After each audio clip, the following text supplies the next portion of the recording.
I think you'd like this movie. All right. Yeah. I am a big fan of divorce. That's true. It's very true. Yes. Welcome to SinCast, presented by Cinemasins.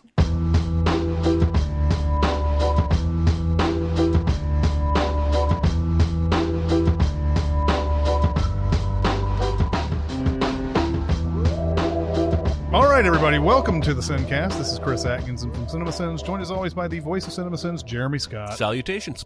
And from Music Video Sins, Barrett Sher. That was very subdued. Hello. Mm-hmm. Yeah. Hello. Yes, hello. By the way, we are going to be doing the bracket for the best of the decade at some point. You guys gave us some great suggestions. We're going to try to watch some of these. I need to rewatch maybe a couple of movies that might be on this list. Hated that we teased that, and everything, and only to not do it, but we are going to do it. Yes. I think it's February 4th. Yes. Is that a recording date or is that our, it'll be the week following that. So it'll be like February 10th will be the release of the beginning of the brackets and everything. So we'll have that all finalized by then. But yeah, there were some movies in there that got mentioned that I have seen a few of them since too, and I've resisted the urge to recommend or warn them because I want to have I want you guys to see them if you haven't seen them already, and make a decision for yourself when we finalize this bracket and everything. And that'll be a follow up to we're going to do a discussion of the best films of 2019. Yeah, and I think it's a good idea too to get the 2019 out of the way before we get to the decade. But anyway, this gave us a lot of time. I know we usually go right into it, but this gives us a lot of time to watch these movies. And anyway, on to the next thing. Yeah. Do you guys want to rant about anything today? I feel like I'm taking crazy pills! I'm as mad as hell! You've never seen me very upset. I definitely do. Bring it. Oh, let's do it. All right, so I have two neighbors that share a driveway. This is called an easement. I would not recommend you ever have this situation if you can avoid it. That's what you had, right? That's what that was called. That is now long paved over and lawned over. Yeah. So as I understand it, and a couple of years ago, we looked at some properties that had this, where if we had bought the land, we would have had to share a driveway with the house that was closer to the road than the land we were buying. And it made my wife super nervous. Like, what if the driveway breaks? What if it needs repair? What if they don't want to fix it for us? Yada, yada. Well, two neighbors beside and behind my lot share this super long gravel driveway. And by gravel, I mean stones the size of your fist. And they just decided back in the beginning of December to concrete that shit up. Now, it was a 4-day job. That's how long. I mean, the driveway's probably 200 yards long. Yeah. That shit probably cost $50,000, to build that driveway. Yeah. And they probably split the cost. That's great. Fine. I don't care. The workers left a black garbage bag full of trash and debris right beside that concrete driveway. It's been sitting there for 3.5 weeks. I can see it it's 50 feet from my own driveway. The driveways are close. And I think they're in a pissing match to see who's going to clean that up. It's one bag? One bag of trash, and they drive by it every goddamn day. And it's one of those big 30-gallon black bags. You can't miss that shit. But they're driving by it like, that's not my problem. That's not my problem. And I'm waiting for the day when the wind or an animal blows that trash into my yard, and then I'm going to get angry. But for now, I'm just really curious. How entitled are these people? Like, we paid all this money for that. That's not my problem. It's on my property, and everybody around us has to stare at that trash. But I'm not going to pick it up. I saw the guy run down the length of his driveway 6 times and back last night for exercise. And he just kept running right by the trash bag. I want to put a sign out there that says, is anyone going to take me? Are you sure it's trash? What else could it be? Well, it could be gold bullion. It doesn't need to be sitting out in the middle of the fucking yard in a black trash bag. It looks mostly like cardboard and styrofoam. But my point is, you can't, are they waiting for the other one to clean it? They're not waiting for me to clean it, are they? No. It's pick up your fucking trash. If you can afford a 200-yard long concrete job on your driveway, then you can afford to fucking pay somebody to pick up that trash. That's a blight. That's a blight on the landscape, especially as you come through. I bought this property because I wanted to see nature, not your goddamn trash. I agree. And it would be more understandable if it had like blown and they couldn't see it, but they're driving right by it every and running day, apparently and running by it. They walk down there to pick up their kids from the school bus and then walk back. You know what? Nobody's touching that shit. You know what you should do? Is you should take that bag and just turn it over and just put it in and just right there in the middle of the driveway. I've thought about a lot of different asshole things I could do. And be like, well, I don't know. Like, My wife said, just put a sign labeling it. Just write trash on a sign and then with an arrow pointing to it. But I don't understand it. I don't understand. The only conclusion I can draw is that both families are entitled and lazy, and they don't think it's their responsibility. It has to be. Which is weird. Like there's no amount of pride in me that says I'm just going to let that go. No, me I neither. don't understand it. Makes no sense. Like, if I were you, I would have picked it up by now. But that's they won't learn nothing if you do that. Exactly. If I pick it up, they probably won't even notice it's gone. Right? Yeah. And I'm not trying to. They're not my kids. I don't need to teach them a lesson. But I shouldn't have to fucking pick it up. No, exactly. And it just baffles my mind. I want to know what's literally going on in their minds when they drive past that fucker every time. Maybe they've got like some sort of change blindness or something like that, to where they've exercised it from their brain. They don't even see it anymore. It has to be something like that. Yeah. Maybe it's a figment of my imagination and it doesn't even maybe exist. you're the problem. Maybe I'm going insane. But it's been for a few days. It was funny. Yeah. I used to joke, how long did I wait to clean up that trash? But now it's like infuriating. Like, we're neighbors. You moved out here because you like the pretty nature too, right? Yeah. Fucking dicks. Yeah. Anyway, I haven't Do you met know him him? yet. Oh, you haven't met him? Maybe you don't want to. I haven't met him yet. But, Hey, Bob, pick up your fucking trash. Yeah. Welcome to the neighborhood. Yeah. Anyway, that's my rant. Mm-hmm. What is the deal with spitting? Oh, Spitting? Spitting. In what context? Just doing it Yeah. for no reason? yeah. Almost always men. Yeah. Almost always. In fact, I don't think I've ever seen a woman just spit. Unfortunately, No, I've seen many. Well, I mean, we're talking about for no reason.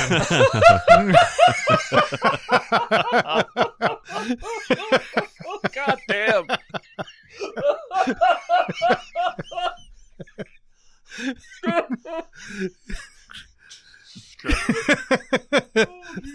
Woo.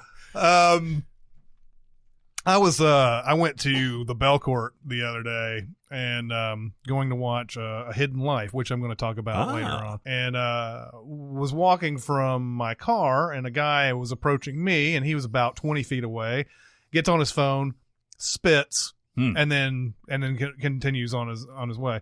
And I was just like, first off, I'm like, I just don't want to step in that guy's spit. The other thing is, I was like, why? What is the deal with this? Why is this a habit? Why do people do this? It may be like picking your nose, right? Yeah. Like something like that. They don't even know they're doing it at this point. But I remember when I was in New York waiting for a train one day, and there was this guy who was on his phone, and he kept pacing back and forth. And when he would get to the track, he would spit.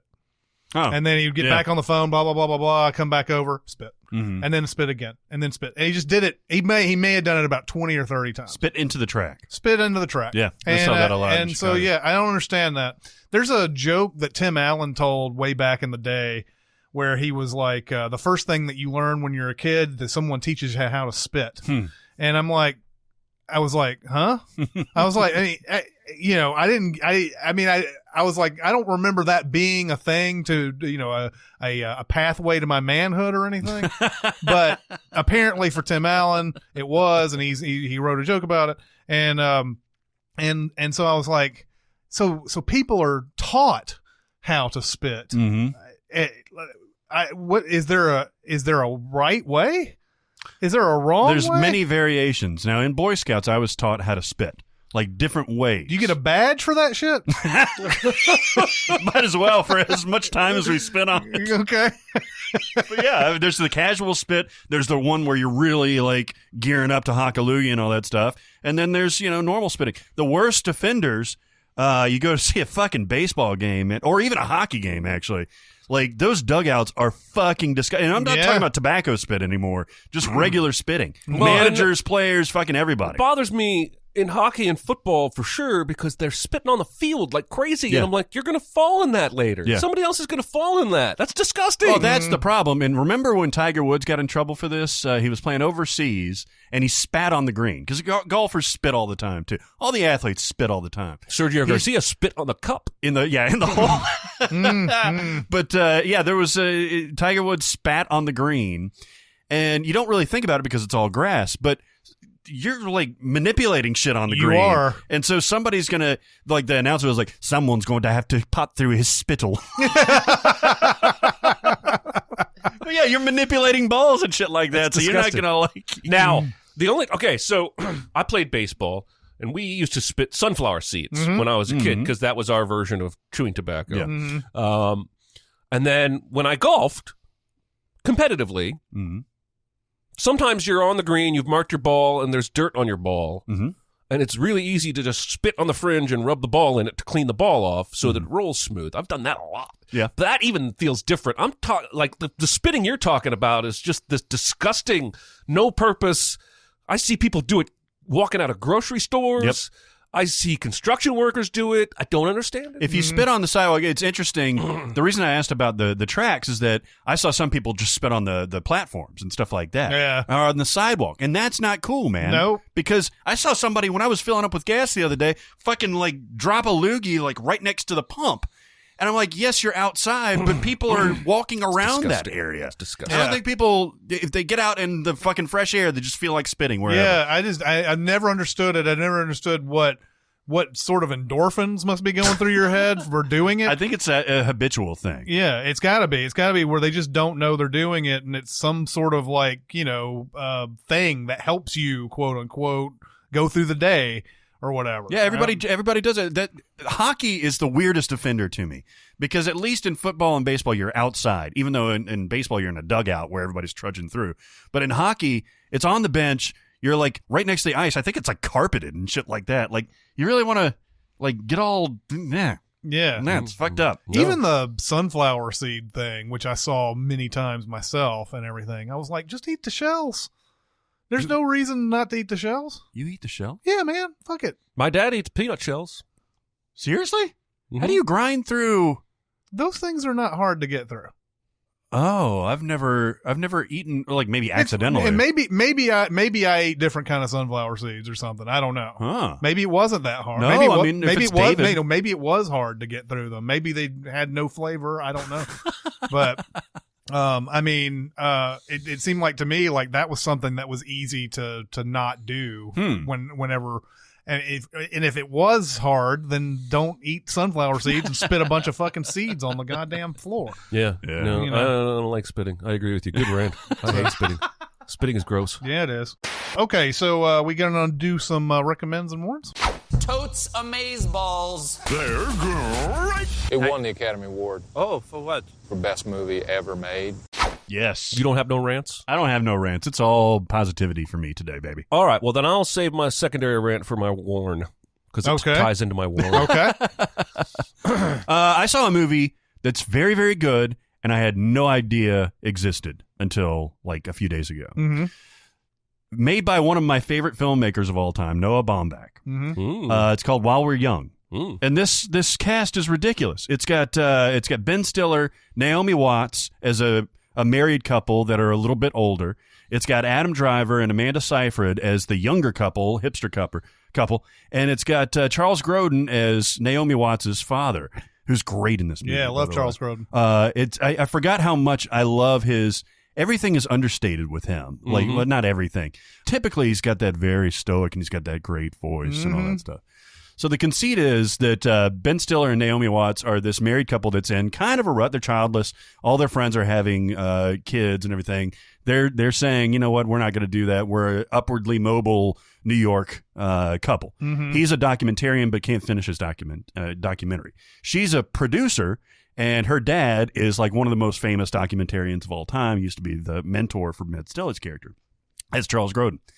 And so they end up running into this couple, Adam Driver and Amanda Seyfried. And Adam Driver in this movie, Have you ever met a hipster, like a true hipster that identifies as a hipster and that does hipster things? I don't think so. Okay, this is the definition of a hipster. It's all DIY stuff. It's all like organic stuff. It's fedoras and speaking in a jazzy way of speaking and stuff like that. Thrift shopping and like tight jeans and wingtip shoes and shit like that. And there's this affectation that I've seen so many times. I've had a lot of hipster friends. I've never been a hipster, but I've had a lot of hipster friends that you can only replicate by being that. Now, I didn't watch a whole lot of the show Girls. I think he was like a proto-hipster in that show too, but from what I remember, he had a much more understated performance in Girls. This one, he's gregarious. This is 2015. It came out in 2014, but wide release in 2015. It's on Netflix right now. It's this very endearing performance. Like, you want to be friends with this guy, and that's what actually Ben Stiller is like, oh, I kind of want to be that guy. So they start hanging out. They're in their 20s, they're in their 40s, and like their married friends are like, what the fuck are you doing? So they start losing them, and they start hanging out with the younger crowd, but then it gets grating. And then it takes an interesting, very, very, very interesting turn about 2/3 of the way through the movie I wasn't really expecting. And I'll leave it there, but it's really, really good. Is it like a Regarding Henry type turn? Yes. He gets shot in the head and forgets everything. You know what I found? This proved the point that I really think Noah Baumbach is like my comfort place. Even his worst stuff that he's done, I've related to. I like his aesthetic. I like his self-awareness, because I think a lot of this is probably him reflecting on his current, kind of state of being and all that stuff. I think he's a New York guy or a Northeast guy, and he's my weighted blanket. It's amazing. He started off with Kicking and Screaming, which is just it's just a, what would you call it? It's an offbeat, conversational movie, but it's I don't know, it's quirky and. Yes. I mean, I think it's like, you know what it is? You could say it's mumblecore before mumblecore became mumblecore. Yeah. Because it's very talky. It's very insular. Like, you can tell that these guys, and Parker Posey in that movie even says, like, you guys all sound the same. You all speak the same way. Yeah.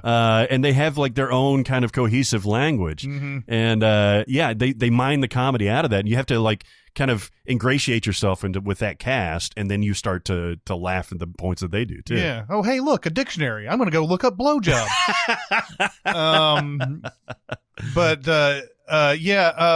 You haven't seen Girls, huh?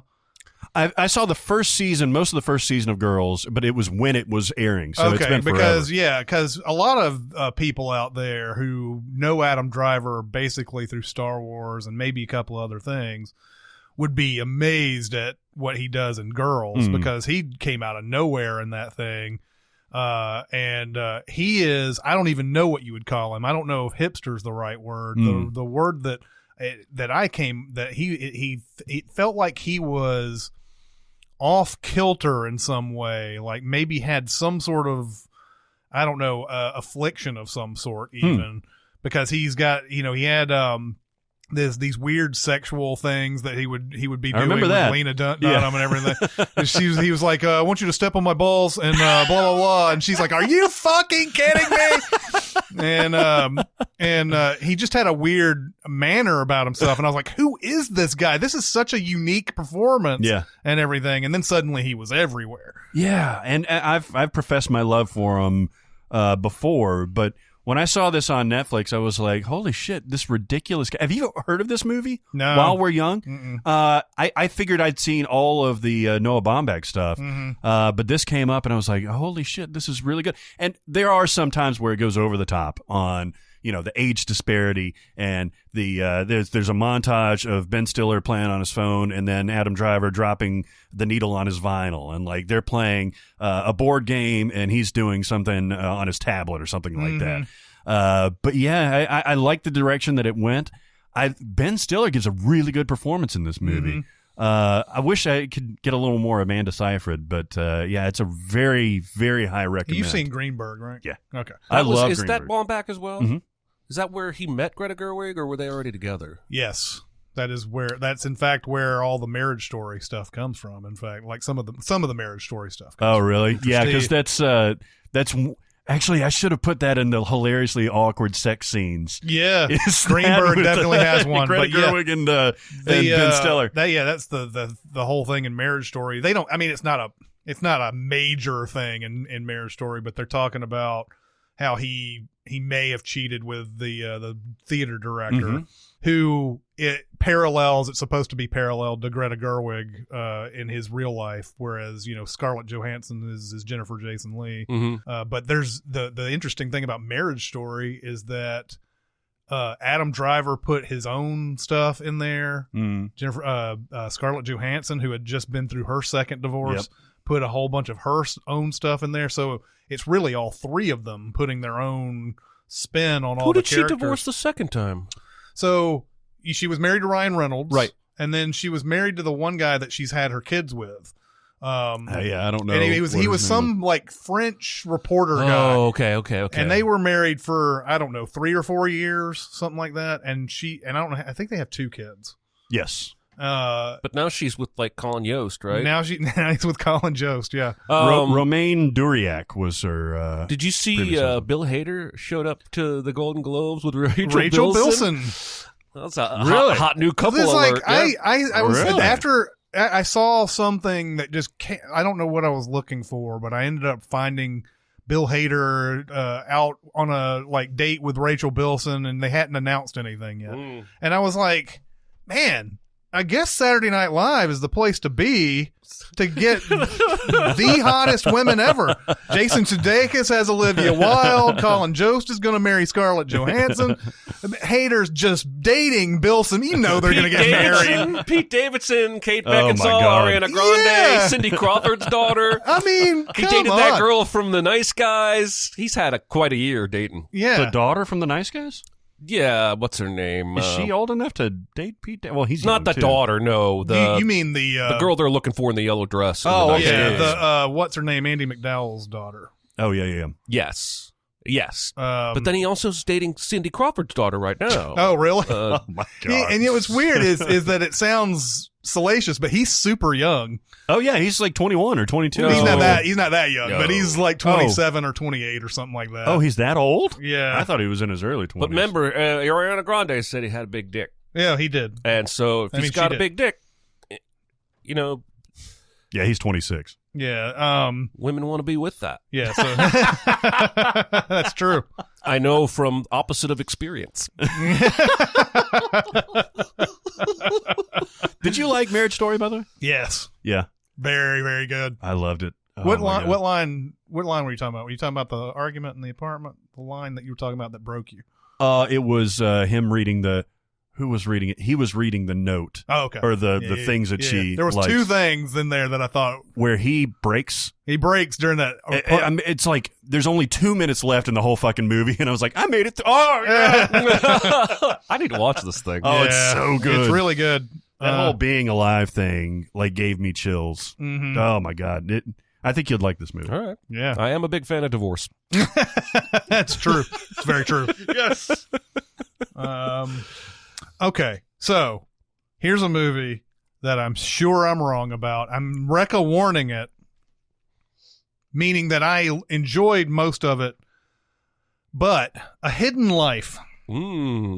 This is the Terrence Malick movie? Terrence Malick. Oh, boy. Okay, at the hour and 45 mark of this movie, I was like, okay, there's not much left in this guy's story, really. Mm-hmm. If you don't know, Hidden Life is about a guy who lives in Austria, and after Germany, I think it's after Germany has invaded, all the Austrian soldiers have to pay their fealty to Hitler in World War II. And he has come back from whatever, like he's been in war and whatever. He comes back to his wife and his kids. And the town is collecting some sort of tax, basically a fealty tax. And he initially goes to all the priests in town, and he's like, is there a way that I can not do that? because I don't believe in what Hitler's doing. I'm not saying I'm right. I'm just saying that I'd rather not, give money to this cause. But the priests are scared too, so they're all kind of like, I don't think there's a way around this. And the town starts getting progressively more angry at him because he's not doing this. He's not paying his debts and everything. And eventually, Germany actually calls him in, basically sends him a letter and says, "You need to come in and have a trial and all that." And his wife is like, "Let's just leave. Let's just escape and let's do that." And this guy has got so much integrity that he's like, "No, we're not running. We're not running anywhere. I'm just going to say I don't want to do this." And so there are a number of people. The mayor of his town is telling him, nobody on the higher ups know that you're doing this. You're just doing this for no reason, essentially. Nobody's going to follow you. Nobody's going to care. So just do it. And then a lot of people do that whole thing, like, why don't you just say it and not mean it? That's what everybody else is doing. This guy is just a man of integrity. He's very honest, very truthful, so he's not going to do it. To a fault, obviously. It's to a fault. Everybody else in the world would say, of course I don't believe this. Even God knows that I don't believe this. So hour and 45 minutes in the movie, he's called in to do this, to have this trial for it. And actually it's less than that. I think it's about 45 minutes in. But about an hour and 45 minutes in, I was like, okay, he's in jail. He's only got I think he's got the real trial left, and he's got maybe an appeal or something, and that's it. And we see the effects that it has on his family back home. Of course, everybody hates his wife and everybody, and she's out there like threshing fields with all these other people. I think it's sort of I don't know how this farm is set up, but it looks like everybody sort of helps out and does stuff, and she's out there like threshing wheat and all that. But like the people who are out there with her are like, there's one woman who like actually wants to kill her at one point. And there's a bunch of other people who are just yelling at her and everything. And they obviously unpopular people. And he's in jail, and we see that, things are not great. It's not like Shawshank Redemption though, where it shows him constantly getting beaten up or any other kind of bad things that happen in jail and everything. It's just that he's there and we sympathize with him. But man, this movie is 2 hours and 50 minutes long. And once it gets to that hour and 45 minute mark, I was like, oh, it's got 30 minutes tops, but it's got a whole hour. Jesus. And I was like, this movie's beautiful. I believe in everything this guy is doing. I wouldn't do it myself. I'm not nearly that strong to do that. I believe everything that guy's doing. What a man of integrity. This is somebody that we all should emulate at some point because it would do a lot of good in the world. But there's only so many times that someone can tell him what you're doing. They tell him 3 times. 3 different people tell him 3 different times, you're not doing anything that's changing anything. Nobody cares, all that. But it looks like it might affect it. The Malick shows these characters in sort of usually after this guy leaves the room, sort of in a reflective mode, like, wow, this guy's doing something amazing. I couldn't do that. We're going to have to send him to death, but man, it's a great thing. And so it does stuff like that. There's a point where when the main character talks, I was like, God, how long has it been since we've actually seen this guy talk? Because I did not have an emotional root in this guy's fate at all, and I should have. That's why I feel like I'm wrong about this movie, because it seems like everybody else in the world. We had Dave Irwin in here talking about how he cried nearly. I didn't. I should have had the absolute, like, just the worst feeling, like, while this guy's in jail and everything. But we don't hear we know what he feels because he's what he's doing, but there's not any, like, it didn't feel like it hammered it home through his own thoughts and his own, there's thoughts because he's writing letters back and forth, but it's not really a lot of like, this is why I'm doing this, or this is why I can't do this. We just know he's a man of integrity. So I just kind of like, even there's a scene even when he does get beaten, but it's like, it's first person perspective and it's slow motion and like there's no sound and you just see like the other people like in his cell, like looking on as he's getting beaten. We don't ever get to see him like his face bloodied or bruised or anything like that. So it feels like nothing happened. It feels like nothing, no impact whatsoever. It's just strange. That movie's strange to me. I was sitting there going, this is a work of art. But then I was like, how long can you look? Like if you went to the Louvre and you looked at the Mona Lisa, how long could you look at the Mona Lisa? Yeah, I don't know. How long could you just sit there and just stare at it? Because 3 seconds. That's, I mean, yeah, you're going to be there. You're going to be there. When you go there, you're going to end up going about 5 to 10 minutes because you want to feel like you experienced it, right? Mm-hmm. Even though it's behind a big glass fucking thing and everybody's making sure nobody steals that motherfucker. But you're going to go in there and you look at it and you may go back and look at it one more time. And then you're like, okay, I've pretty much seen that shit.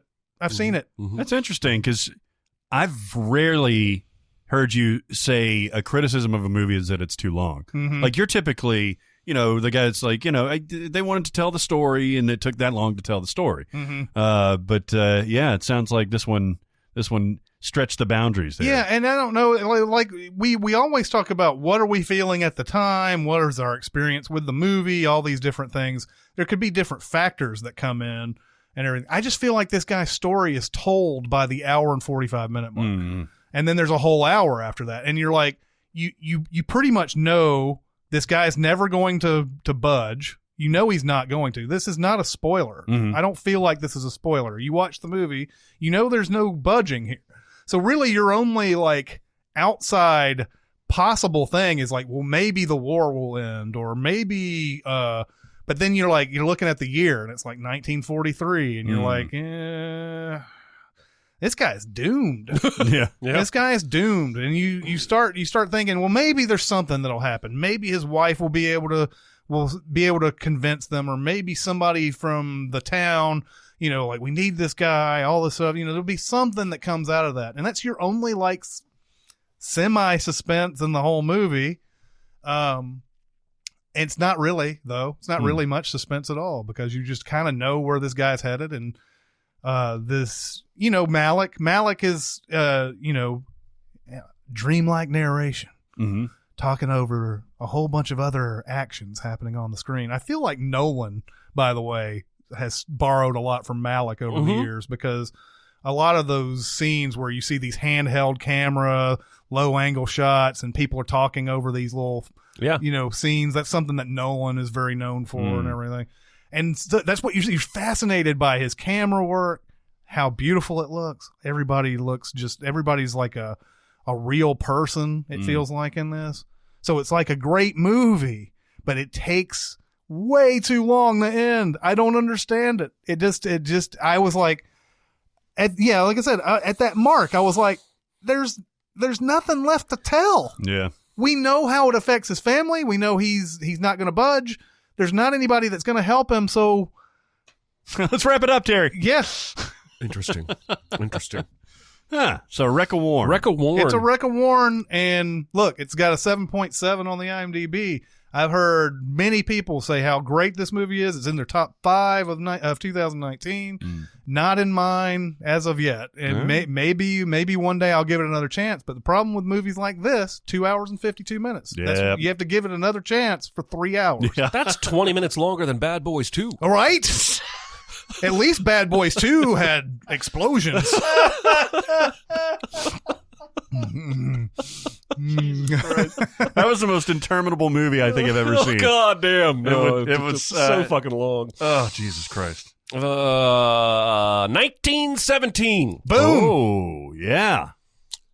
Get thee to a theater and experience this film. You know how I always like to praise that scene in Lost World Jurassic Park when Richard Schiff is up there trying to do anything he can to save that camper from going over the cliff, and he's like tying the rope to the camper, and then he ties it to the tree, and then it comes undone from the tree, and he's got to go, and he gets the Jeep, and he ties it to the Jeep, and he's trying to back up, and then of course the T-Rex comes and bites him. Yeah. But that whole segment of him trying everything he can and just having to deal with, unexpected changes and consequences, 1917 is a whole movie of that. Huh. I said I may not watch it again. I probably will, but 1917 was the number of times I lost my breath in this movie. Really? This movie made me anxious. I forgot within 20 minutes that I really wanted originally to try and see if I could spot where the cuts were, because this is a film that's presented as a one-shot, and I started it out hoping, I hope I can spot one of the cuts or something, or figure out where. And by 20 minutes in, I forgot all about that shit. Oh yeah.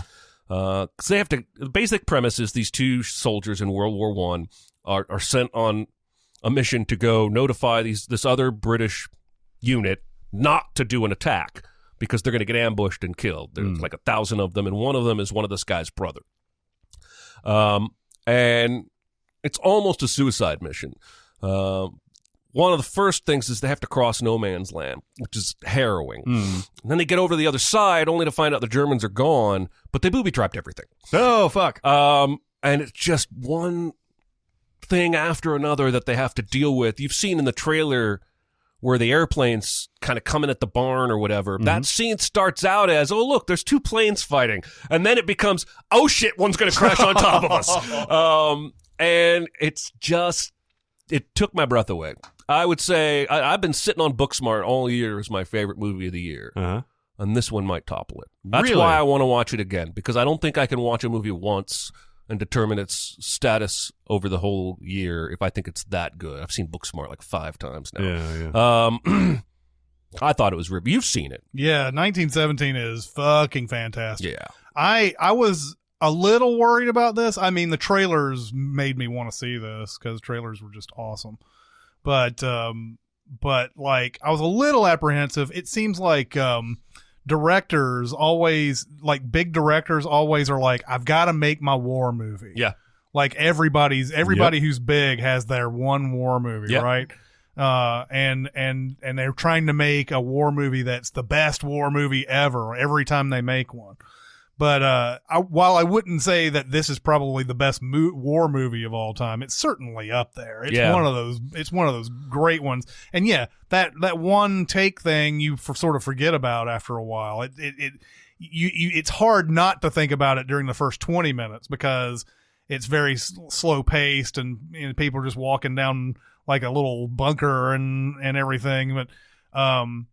But then once they get outside of that and everything, you're right. The no man's land thing is like, oh my God, like they just had battles here 2 days ago. Yeah. And they're going through they're going through a horror land, man. Just people, just mangled body parts everywhere. Yeah. And just, like twisted and like wire fences and stuff like that. Wow. And but yeah, he's right. Like everything that comes up is like, here's some other challenge that they have to deal with. You think a mile and a half, there's not really that much that can happen, right? But God, there's so much that. It's a mile and a half that they have to cover. Yeah. Wow. It's great. The last 20 minutes, some of the best filmmaking I've ever seen. Yeah. Wow. Yeah, it's a mile and a half, but I'm pretty sure that's not like a straight line. It's they have to go around, but they definitely walk longer than a mile and a half. I see. But that's just This is loosely based on a story his grandfather told him. Oh, I heard that. Yeah. So I think that's pretty fascinating. Anytime there's any kind of nugget of truth to something, I think it attaches itself to me more, to think about the possibility that what these guys are going through was actually what those two guys went through. It's fucking insane. He must have been working on this for a while, right? Because what has Sam Mendes done outside of Bond recently? Well, Bond, I think, was his last one before this. Yeah, and then he had one somewhere sandwiched. Spectre? He had one sandwiched in between Road to Perdition and the Bond, which was Away We Go. What was Away We Go? That was the John Krasinski. That's Maya right. Rudolph Yeah, movie. I like that one. Yeah, That's it's a good movie. He's got a really good. He's only got 10 credits.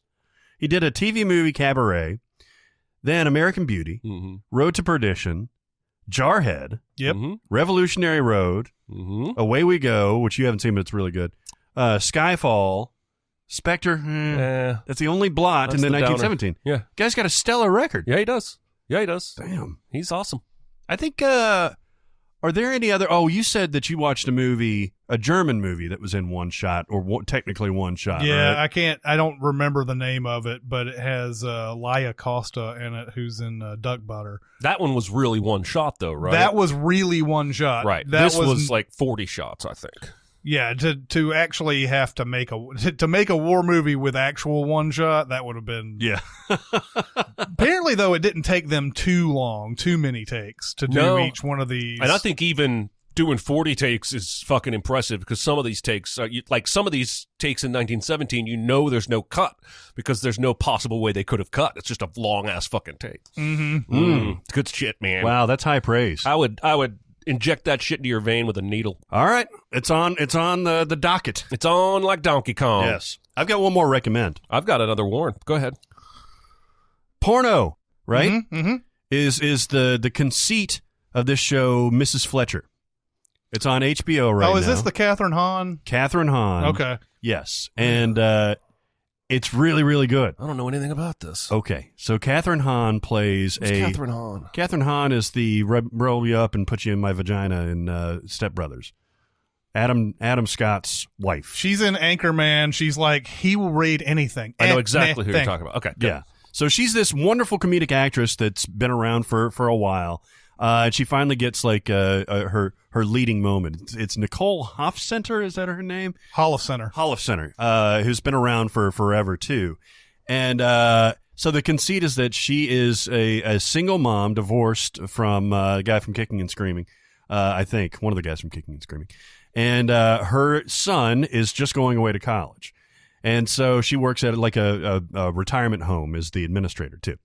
And she's got kind of like a ho-hum life, and then it shows her getting her kid ready for college. It seems like they have a pretty good relationship. They're talking, they're, eating a meal and stuff like that. It's his last day before he goes off. Then he goes like, oh, okay, I'm going to go hang out with my friends for the rest of the night. She's all despondent because it's just her and him, and it's his last night. Understandably, he wants to hang out with his friends. We then find out this kid is a fucking asshole. He's a bully. He is like sexually a little bit aggressive. He is just like a bro, in almost the worst sense of the word, right? But Catherine, we see it through the lens of the mom, and he can do no wrong, that kind of thing. Then it goes into him going to college and figuring out he's not the big fish anymore, and knocking him down a peg and that kind of thing. That's his story. Mom's story is that she's sexually repressed. She's been pouring all of herself into this dude, her son, this whole time, at the expense of like her own satisfaction or anything. And so she's kind of like, she hears her son getting a blowjob. She hears her son. So the girlfriend comes over and everything, and she's like packing the car and everything. She's exasperated. She knocks on the bedroom door, and she hears him say like, "Suck that dick, you dirty slut." And she's repulsed, but she's like just backing away. She's like, whatever. And then at the end of the beginning episode, the first episode, it's a show, not a movie. It's a show. Yeah, I think it's about 8-10 episodes or whatever. And it shows her like accidentally herself onto porn on her laptop, and she's like immediately. And by the way, it's like in Euphoria, like they'll show the dicks, they'll show the fucking and stuff like that, at least briefly. And she like immediately closes. She's like, ah, and then she opens it up back up, and she keeps on watching, and she gets into it, and she is now hooked. It's hooked in a way that is healthier than what you see in something like Don John or something like that. Where it's like an addiction and where it's problematic and stuff like that. This is a somewhat healthy outlet for her. Was that movie called Don John? Yes. Because, Joseph Gordon-Levitt? Why did that movie completely evaporate from existence in my mind? Don John. Not a bad movie. Go ahead, sorry. But yeah, it's a really fascinating portrait of a woman that's using pornography in a way that could be potentially healthy for her. And it's also showing a kid that was sexually promiscuous and basically got whatever he wanted, and how that changes as he becomes assimilated into a larger context. Very, very good. Catherine Hahn is really amazing in this role. She is a lot more nuanced than what you see in like over the top Step Brothers stuff. She's hilarious, but she's also like really, really. Did this just good. start? Yeah, it started about a few months ago, I think. So it's more than one episode in. Correct. Okay. Yeah. It's I can binge that shit to catch up. Excellent. Casey Wilson, who I love very much, plays her best friend and everything. There's just a really good supporting cast all around. This is a big recommend. Okay. Right. I've seen pieces of it because I was recording something else on HBO, and I can't remember what it came just before, but I've seen like last scenes of a couple episodes. And I'm like, oh, yeah, this might be something that's up my alley. Yeah, it's interesting. So it's 7 episodes, and they've all aired already. I've only seen, and it's a half-hour show? Mm-hmm. Yeah, I've only seen the first 2. I'm going to binge the shit out of this. Yeah. All right. Yeah, I also watched, I've seen a million things in the past 2 weeks. I know, man. You guys' lists are insane. Oh my God. Like I gave Dicer a top 5, before December or whatever it was, because he does the thing for Sif Pop. And while not a lot of that, I mean, I think my top 2 haven't changed. I might have to change a lot of my other in the top 5 and everything that I gave him. So yeah, it's kind of hard to remember everything that I've watched. But Honey Boy was one that I watched. Ooh. The beef. Yeah, Shia LaBeouf, writing about basically, I guess, himself. And Lucas Hedges plays him, not Shia LaBeouf, but plays Shia La Cauliflower. yeah, exactly. Let me see the actual character name. Otis is what they call him. And Noah Jupe, who is also in Quiet Place, plays the younger version of him. Oh. All the way through this. It's sort of a flashback back and forth. We see Lucas Hedges, who has a lot in common. You've seen Good Will Hunting and everything, like a lot of different mannerisms and everything like Matt Damon does in that. Because there's something that's obviously bothering him and afflicting him and everything. But when he's flashing back, he'll flash back to his younger self. And Shia LaBeouf plays this kid's father, based on his own father, apparently. So, yeah, like, it's about how when he there's a car wreck that happens early on in this. And obviously we know LaBeouf himself had a famous car wreck where he had some like up and coming actress in his passenger seat at the time, and he resisted arrest and started getting into a lot of trouble back in those days and everything. This is almost nearly exact thing happens in the movie. And if you've seen the trailer, you've seen him where he's in the back seat of the cop car and he's like, because you do not know how good I am at the things I do and all that stuff. And he goes to, they make him, have mandatory counseling, where, he discovers that he's been diagnosed with some sort of PTSD. And he doesn't know exactly what that is. And you can see him. He's kind of like, working through all of these problems at this place. Laura San Giacomo, of all people, is his psychologist. Wow. Haven't seen her in forever. Where's she from? Huh? What is she from? Movies in the 90s. Yeah, movies a long time ago. I hadn't seen her in forever. Yeah, he knows that he's had some sort of PTSD, and he knows that I think he has to write stuff down and like what happened back then and everything. And so like he's thinking about all these things. And Shia LaBeouf playing his dad in this, like, I feel like LaBeouf would probably get Oscar consideration if he wasn't Shia LaBeouf. Oh yeah. I feel like it's one of those type of things because he's so good in this. He is the type of asshole father that's not like quite, he crosses the line, emotionally abusive for sure. It never seems like he's physically abusive or anything, but he does get to that point. But like, it's just right on that cusp where he's just like not quite going too far over the line. But he's making fun of his kid, making fun of his little dick that he has at 11 years old. Jesus. And stuff like that. And like berating him and like, you know, he's apparently doing this because his kid has, quote, hired him to do this, because he's not really he's not a father. He doesn't have like any custody or anything like that. It's just that he's the only one that has the time to be able, and will do it obviously for any kind of money, to take his kid to auditions and to movie sets and all that. But he's just an overbearing, demanding father, and you just see how him growing up with this kind of person is just a bad, unhealthy thing and everything. And so like it's one of those, it's very episodic. It's not really a plot driven type of movie or anything. A lot of just like, this is what happened that day. And this is when he's got the kid has a big brother played by Clifton Collins in this. Oh, wow. And so there's a lot of like friction there between the big brother and the father, because the big brother is doing all the cool shit that the father can't do and everything. There's a great moment though with him and Shia LaBeouf when the kid finally is like sort of like asserting himself with his father and everything. That's heartbreaking. It's some heartbreaking stuff. It's really well done. It's not the greatest movie of all time or anything like that, but it's very, very good.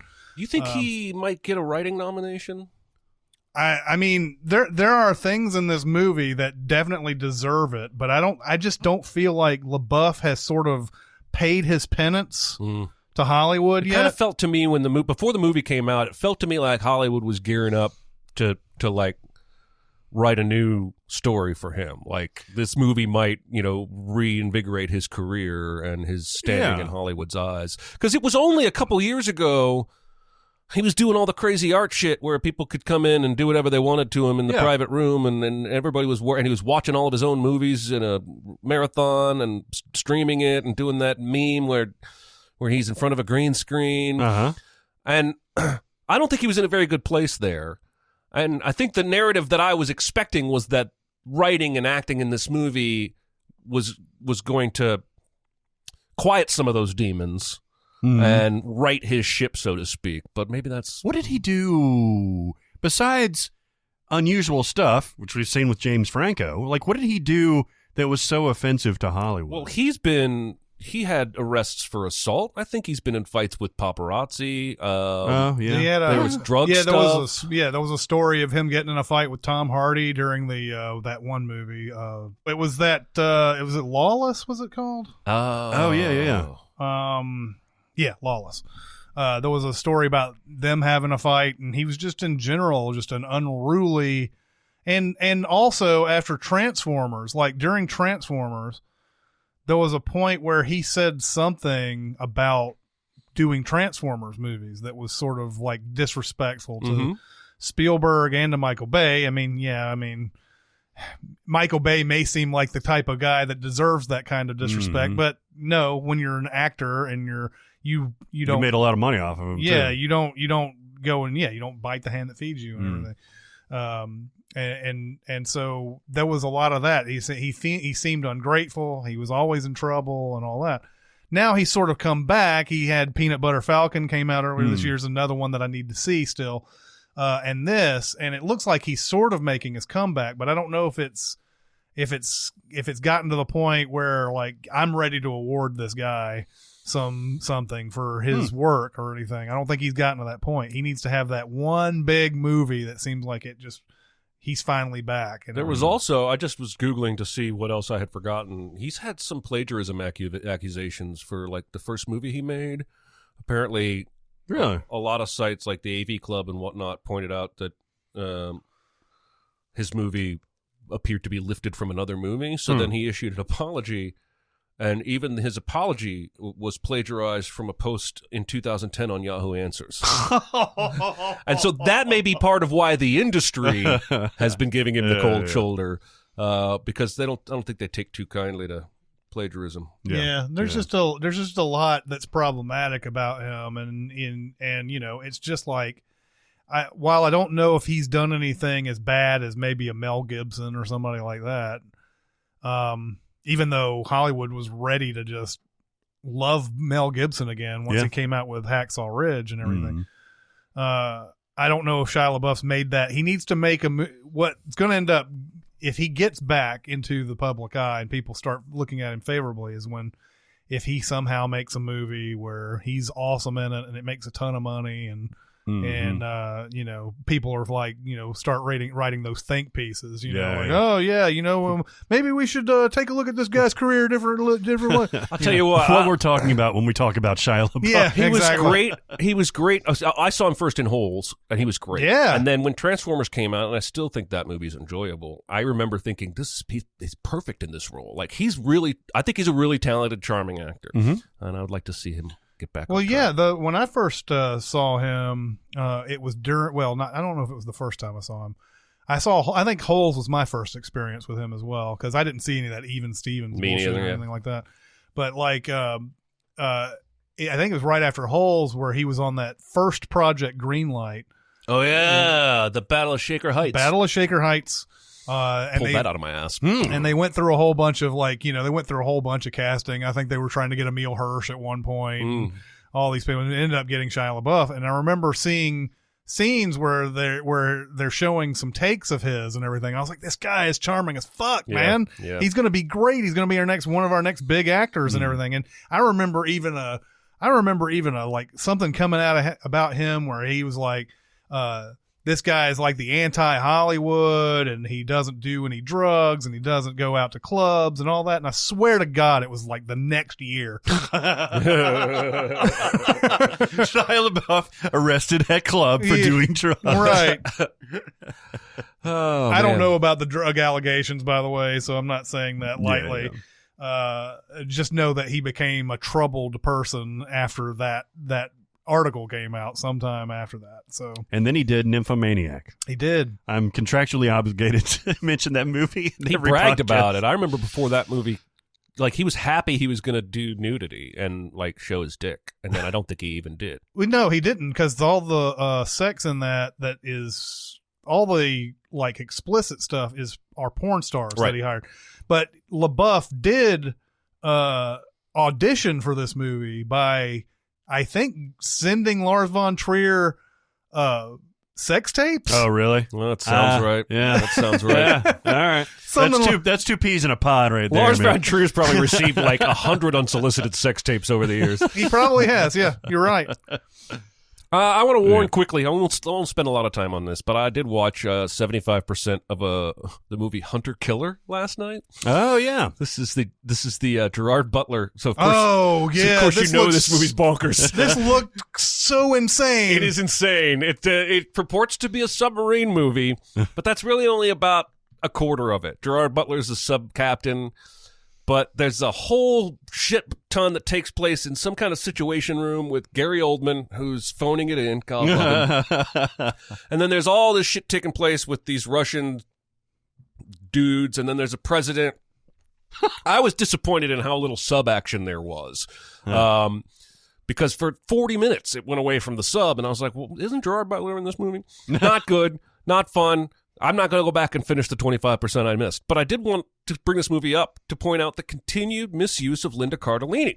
I have seen, we have joked before with Daddy's Home 1 and 2, and then the MCU, how underused she is. She's just the token annoyed wife in the Daddy's Home movies. She barely has any screen time in the MCU. Well, I watched Green Book a week ago. Oh, yeah. Yep. And she's the wife he calls 2 or 3 times throughout the movie. Yep. Vigo's wife? Yes. That's it. She's got like 3 scenes. What's up with that? Completely underused. And in Hunter Killer, at least she's not the wife. What is she? She's some kind of military situation room underling who's under Gary Oldman but above everybody who's sitting down. So she's just constantly walking around barking these generic orders. Do we have audio? Turn that up. Zoom in on that. Can we get audio? What about audio? Do we have audio? Turn that up. And it's just like, I feel so bad for her because she's such a good actress, but I feel like 10 years we've just been misusing her. I feel this way about Linda Cardellini, and I feel this way about Judy Greer. Yes. Same thing. Every single time it seems like they're cast in movies, and it's just like, let's give you something token so people will be like, hey, it's the girl from Archer. Yeah. And like, and so like, it's weird. Like, there's a scene in Barry, and I can't remember which episode it is and what season it is, even though we've done whole podcasts on this, but there's a scene where Sarah Goldberg is in this, there's this, reel that she has that her agency makes for her of all these things that she's in and everything. And like, there's just all these clips. One's like a sci-fi movie where it's like the husband is saying a bunch of stuff, and she's like, "You need to go. I'll stay here," or something like that. And that's all she has. That's the only line she has. And then like, then there's like a law show where a guy's like, "You've worked hard," and it's just showing the law guy. "You've worked hard. You're damn good at your job and everything, but you are the finest that we have to offer." And it's like these three just mega hotties that are that are like right there in these seats. And then she comes in and she's like, "You got a phone call on line one." And like, the point of that basically is saying that, you know, it doesn't matter how cute Sarah Goldberg's character is in that, Sally. It doesn't matter like how cute she is and everything compared to these women. She's not hot enough or whatever. And that's what I feel like has happened to Linda Cardellini and Judy Greer is that they're not pretty enough to be the lead or like have bigger roles, even though they obviously have the talent to carry things and everything. It's just they don't have the name recognition. They don't have some sort of whatever it factor it is. But they need to be more than this. Yep. For sure. I agree. She was really good in Do we have Scooby-Doo. audio? Can you turn that up? That reminds me of the Dave Chappelle skit where he's the rapper in the booth, and he's like, "Turn the music up in my headphones. Turn the music up, dog. Turn the music up. Turn the music up. Turn the music up." And so he goes, and he's like, and then he gets all ready, and then the track drops out because they've obviously the track switch. He's like, "Oh, dog, what happened? And then he gets back on. He's like, "Oh, turn it up, turn it up." Great. Yeah, let's talk about some Likewise. Woohoo! An app that you can put on your phone. It's an app. It's an app. It's an app. Yeah. Hey guys, I got apps. This is very cool, man. This is so it's basically like a concierge type of thing for movies, for podcasts, for books, and for restaurants. You basically tell it what you like, the things that you dig, the movies that you like, the books that you like, the podcasts, and the food that you like, and it starts recommending stuff, and it builds over time. It starts saying like, okay, well, you like this type of movie. Here's what we're going to recommend. Here's something that's playing in theaters. Here's something that's playing on the streaming services, and that kind of thing. And it's awesome. The really cool part about this is that I clicked on "Oh Brother, Where Art Thou" recently. And it shows you everywhere that it's streaming, like YouTube and Netflix and that kind of thing. And then it says associated titles, and it gave me all these Coen Brothers recommendations too. So if you're kind of looking for something different based on something that you like, this is the app that you want to get. Likewise. Yeah, that's pretty handy too, because it's not just a recommendation thing. It's having all those handy links and information about where everything is streaming, which is super helpful in today's world of 82 different streaming services that are out there. And if you know what you want to watch, this app can help you get there. I played around with restaurants, and I was pretty impressed because I didn't favorite a bunch of them, just a handful, but then the recommendations that came back were, now the app doesn't know that I've already been to those places, but it was suggesting more places that were similar that I also love. So even out of the gate, without having to do much learning, it's giving me good advice. So when we talk about, this is a Jeremy movie, you should watch this movie, this is right up your alley. That's a human version, and this is an app version that probably is even better than the human version in predicting what you're actually going to like. Yeah, a lot of times it's hard. Like you watch something and you're like, man, are there any other movies like that out there? And then sometimes, you know, like, yeah, you need something like this to put in, and you go and it goes, hey, have you watched this? And you're like, oh wow, I hadn't even heard of that one before. Yeah. You know, so it's one of those type of things where, you know, it's good to have those kind of suggestions. You know, hey, this is, you like this, you like this. Yeah. So And it'll give you ratings on the movies and things like that. The podcast, actually, go ahead and when you download Likewise on Google Play or the App Store or wherever, go ahead and say that you like SinCast, and it will start recommending other things. When I put in SinCast into mine, because I like that podcast a lot, of course, it recommended podcasts like Malton on Movies, which we love very much. It's a great podcast with Leonard and Jesse Malton. So this is very, very cool. All you have to do is go to the App Store or the Google Android app place, download it, and start using it today. Basically, you just answer a few questions about what you do like, the types of things that you like, and it starts building that kind of algorithm, and it's very cool. Should we also mention that it's free?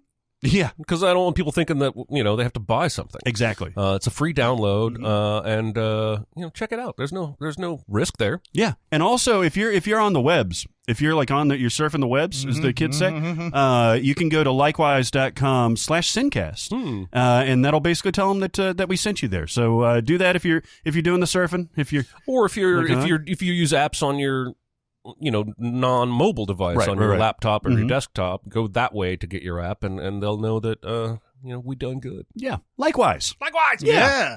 Yeah, so we haven't done a recasting in a while. Yeah. The Hunt for Red October came out almost 30 years ago. It came out in March of 1990. Yeah. I saw it at the old Fountain Square Theater. Wow. That's where I saw it. That was the new hotness back in 1990. It was. And I remember getting tickets to that movie and then going to a bookstore nearby and seeing the Hunt for Red October book, and I bought that too. It's Clancy, right? Yeah, it's Clancy. Yeah. So we're going to recast the Hunt for Red October. There are a lot of like great roles to fill in this and everything. First you're like, Alec Baldwin, Sean Connery, that's it, right? No, there's millions more. I almost cast the guy in the mini sub who says, I think somebody just fired a missile. Yeah. like I've seen this movie so many times, I almost cast the whole fucking thing. That's a guy, actually, not to rain on everybody's parade, but recently died. That guy. What's his name? Or no, maybe I'm thinking of somebody else. Oh fuck. You're thinking of the guy from Benson, aren't you? Maybe. Who's on Star Trek? Yeah, that's who I'm thinking of. Yeah. It's not the same guy. He's got a French name. I can't ever remember it. He played Clayton Endicott III on Benson. Yeah. And then he's been in. I watched. I'll tell you what's amazing is that you knew exactly who I was talking about, even though it's not the same guy, but it looks like that guy. It looks like that guy. That's I hilarious. remember seeing his death notice a week ago or so. This is interesting because you guys have seen this movie millions of times. Oh yeah, I had this on VHS and used to pop it in all the fucking time. That's we're all right around the same age range, and it's something that I should have also done. I've seen this movie probably about 7-8 times all the way through. I've seen clips of it millions of times, but I'm certainly not as super crazy, like know all the dialogue like you guys are. But I love it. Yeah, and I'm excited for this. It's good stuff. And it's what's funny about this exercise is that it's one of the most perfectly cast movies It already. really is. Everybody you think of like, that'd be great, but are they going to be better than the original? Well, I don't know. I actually thought about casting some people who were already in the original.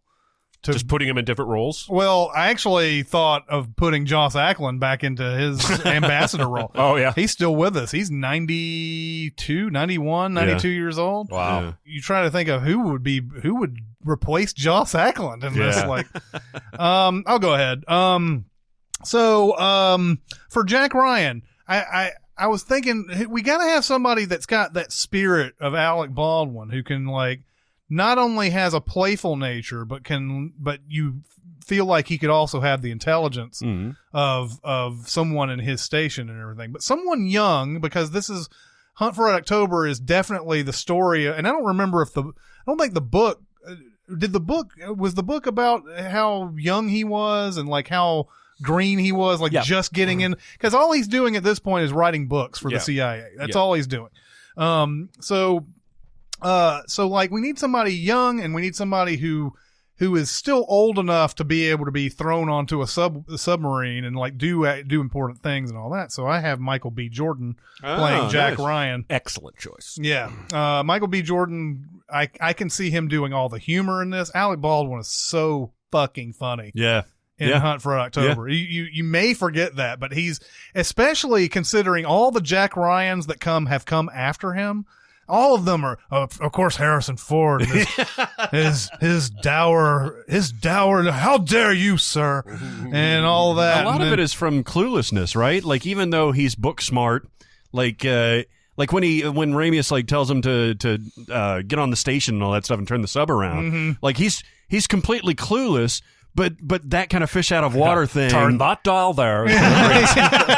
Turn it left. Yeah. But just enough street smarts, though, to know that Ramius is defecting, which is something that nobody analyzing the whole situation realizes is happening and everything.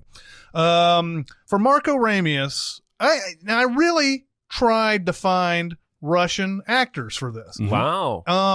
And I couldn't find them. Yeah. Well, there certainly wasn't one in the original. Well, no. No, not at all. Nipa Ruski.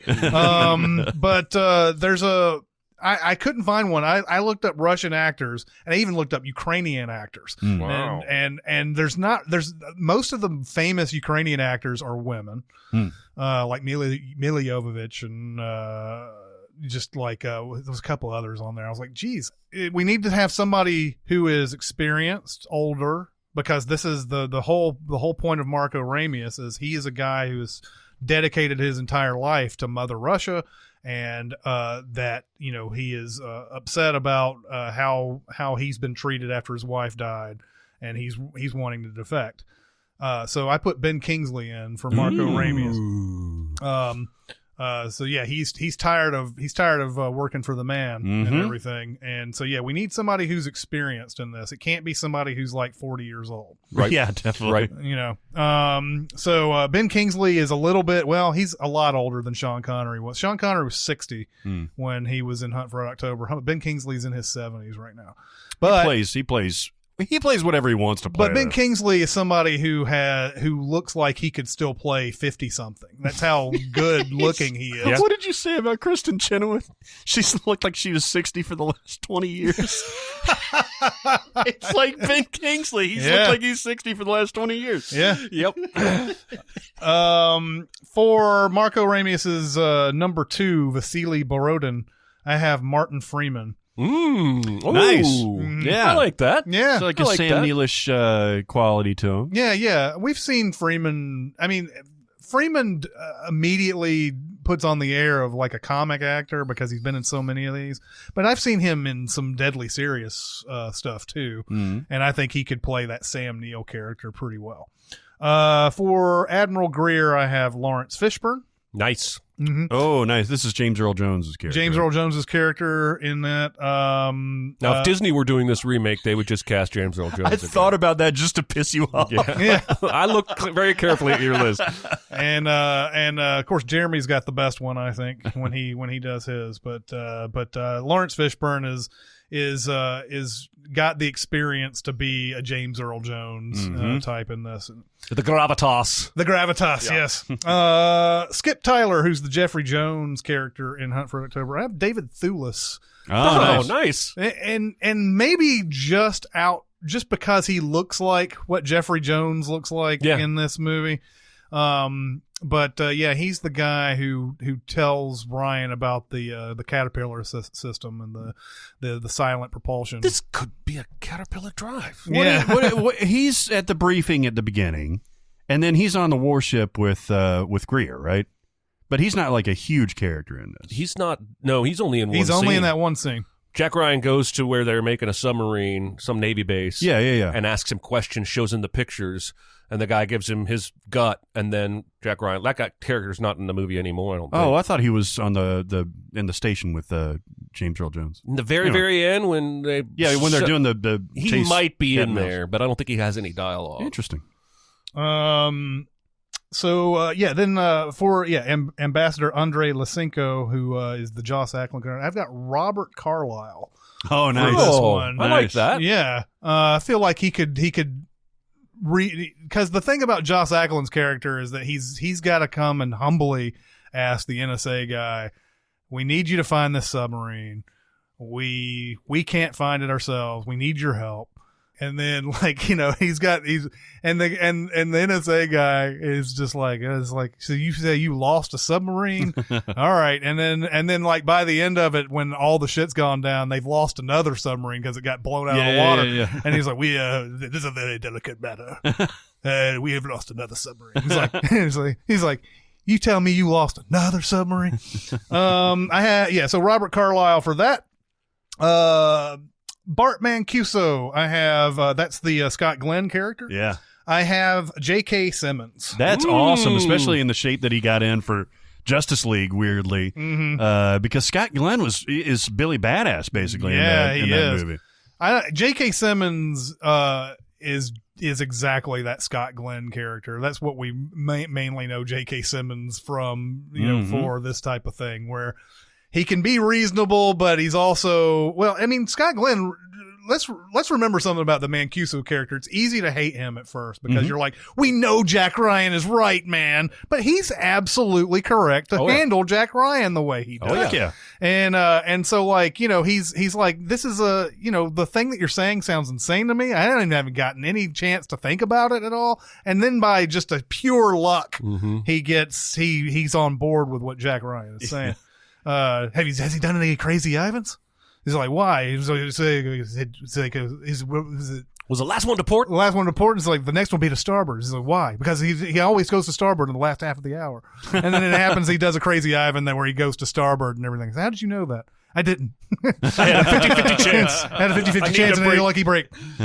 Sorry. But J.K. Simmons, I think, would play that role really well. Good call. The NSA director, who I love, this is a guy who basically like steals scenes in this movie. Oh my God.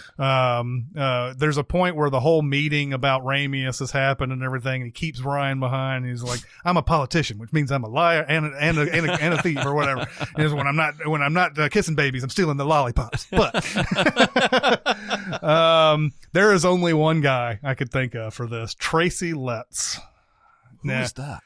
I'm going to have to, you've seen Tracy Letts, but I'm going to have to go through some movies here.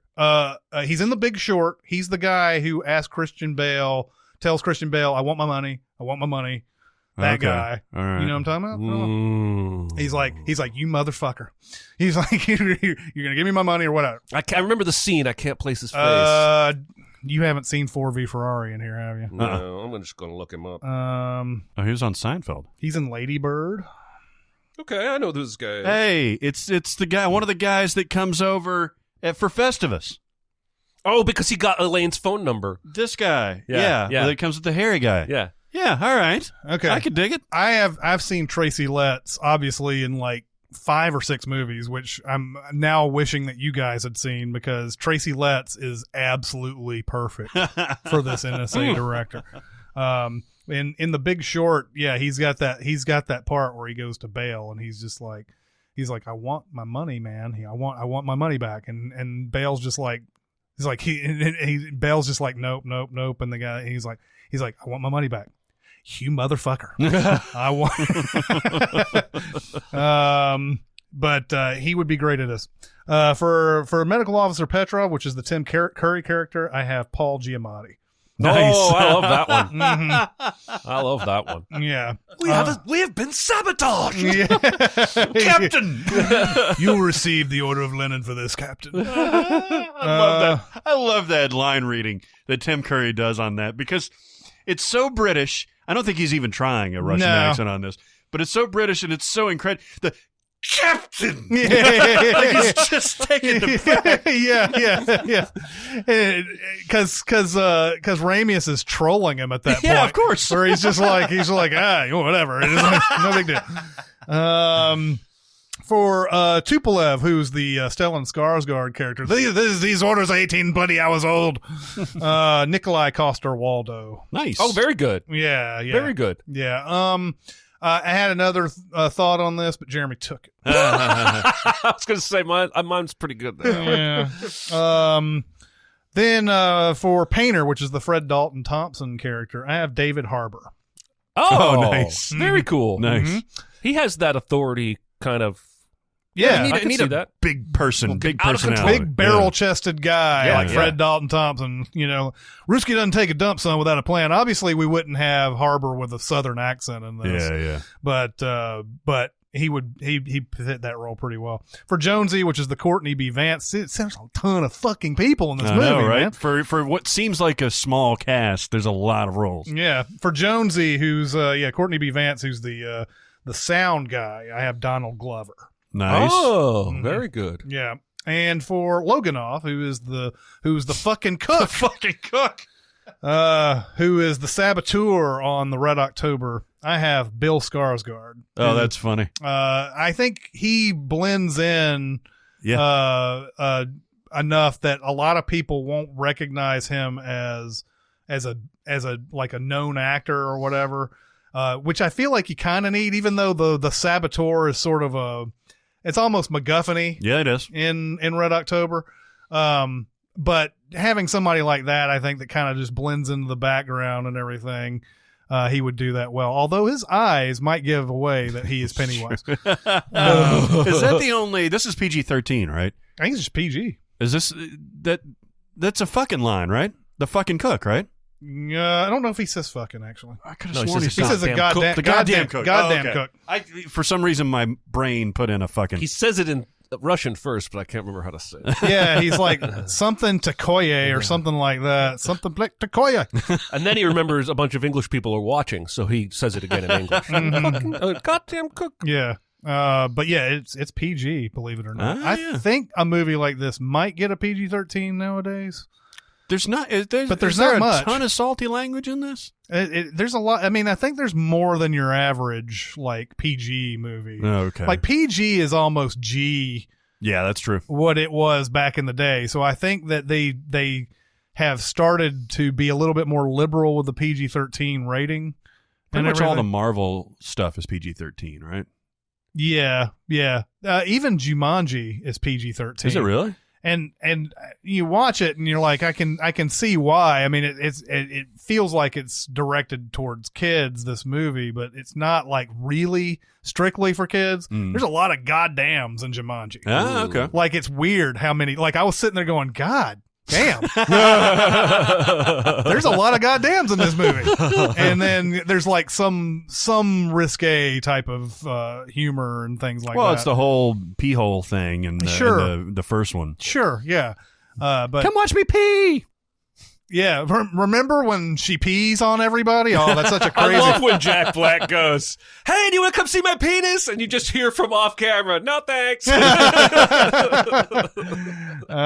So yeah, there's my casting, my recasting. Nice. I like your cast. All right, good cast. You want to do your modern day one first, and Sure. then I'll do mine. Then you do your bonus. Okay, but I gotta scramble because Chris stole my Donald Glover.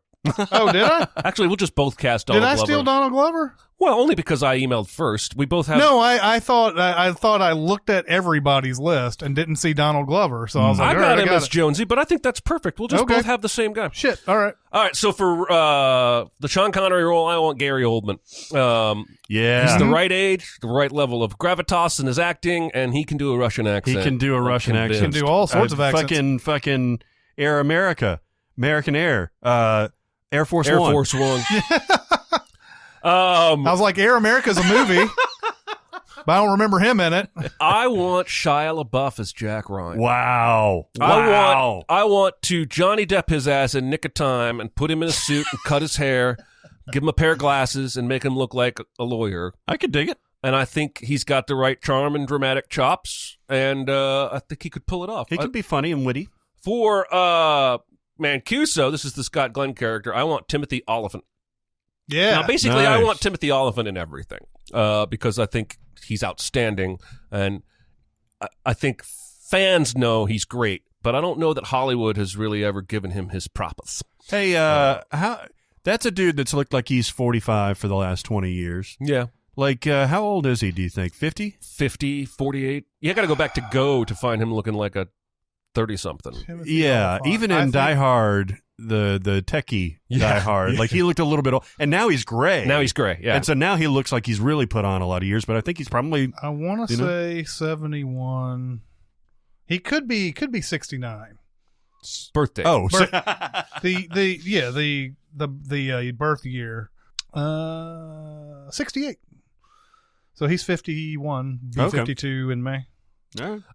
For the Sam Neill Vasily character, I want Liev Schreiber.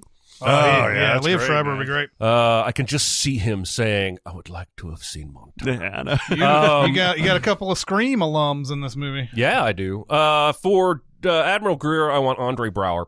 Yep, Ooh. Andre Braugher, so good. He's just never been anything but excellent, and he just carries himself as a guy who would be an admiral. There's another guy who should have been way bigger. Yeah. Way he was bigger. always outstanding on Homicide, and he's great on Brooklyn Nine-Nine. Brooklyn Nine-Nine, he's hilarious. Everything in between, but he's sort of been almost like sentenced to side roles or character roles. He's got the chops, baby. Frequency. For the Jeffrey Jones, Skip Tyler submarine expert, I went with Seth Rogen. It's perfect. Yeah. There's a little bit of sparkle in his eye. Anyway, Ambassador Lushenko. This is Joss Ackland. I don't know why, but I went with Bryan Cranston. Sure, I don't know if he can do the accent, but what I love about that character is that that actor, I guess, but that character is that he's playful. Like the NSA guy knows he's being deceitful, but he's still almost like a lovable old grandpa who, you know what I mean? Who's like going to pull a coin out from behind your ear. I think Cranston could do that. That NSA director, though, is going to be Matthew McConaughey because he can handle the drawl and he can do those lines like I'm stealing the lollipops. Yeah. And you've lost another submarine. For Tim Curry's role, the medical officer, I want Jim Parsons. Nice. He's older than you think, too. For Victor Tupolev, Stellan Skarsgård's character, Alexander Skarsgård. Yep. His son. Beautiful. Yes. That's the reason to make this remake right now. He's also a great actor. I think he'd kill that role. Admiral whoever, Fred Thompson, I went with Kevin Costner. Oh, nice. Because, he's getting up there. He needs to start playing some admirals and bossy pantses. And then I got Donald Glover for Jonesy, and then for the cook, I put the third Hemsworth. Whoever that is. Third Hemsworth. I don't know. I can't remember his name. I know we've got is it Luke? Yes, it's Luke. Because Smiley was with Liam, and then okay, so it's Luke Hemsworth would be the saboteur cook. He would definitely blend. Was it Liam or Luke that was in Hunger Games? Liam was in Hunger Games. Yeah. What's Luke done? Almost nothing. Yeah, he's in Thor Ragnarok. Yeah, he's in Thor Ragnarok. He plays the actor who plays Thor in that play within a play thing. Oh yeah. So yeah, That's funny. Yeah, he doesn't. He actually has more. Well, he's got 28 acting credits. He's in Westworld. Oh, 15 episodes of Westworld. 15 episodes? God damn. Oh, I bet he's one of those. Never mind. I'm done with that show. Sex bots. Isn't it about sex bots? No. Oh, I don't know. I've never seen it. The end of that second season pissed me off hard, but it looks like the third season might be interesting. It's Aaron Paul, right? Yeah. Yeah. Oh, I saw Aaron Paul in Mission Impossible 3 the other day. Yep. He's like the brother. Yeah. Yeah, he's just talking to Tom Cruise like, "Hey, Ethan, yeah." He's got a little bit of he advances the plot a little bit later on in the movie. Yeah. I like that movie. All right, my turn. Let's hit it. Yay. All right, for my Raimius, I was very excited about this. I went through like 5 different Raimius. And I settled on Christoph Waltz. Yeah, I'll tell you why. Because I think it's the weirdest thing. I think he can eat really well on camera. And one of my favorite scenes in this is the whole officer room thing where they boot Tim Curry out. Oh. And fucking Ramis just tears into that fucking steak. He's got a piece of steak on the fork, and he goes, honestly, I give us 1 chance in 3. 1 chance in 3.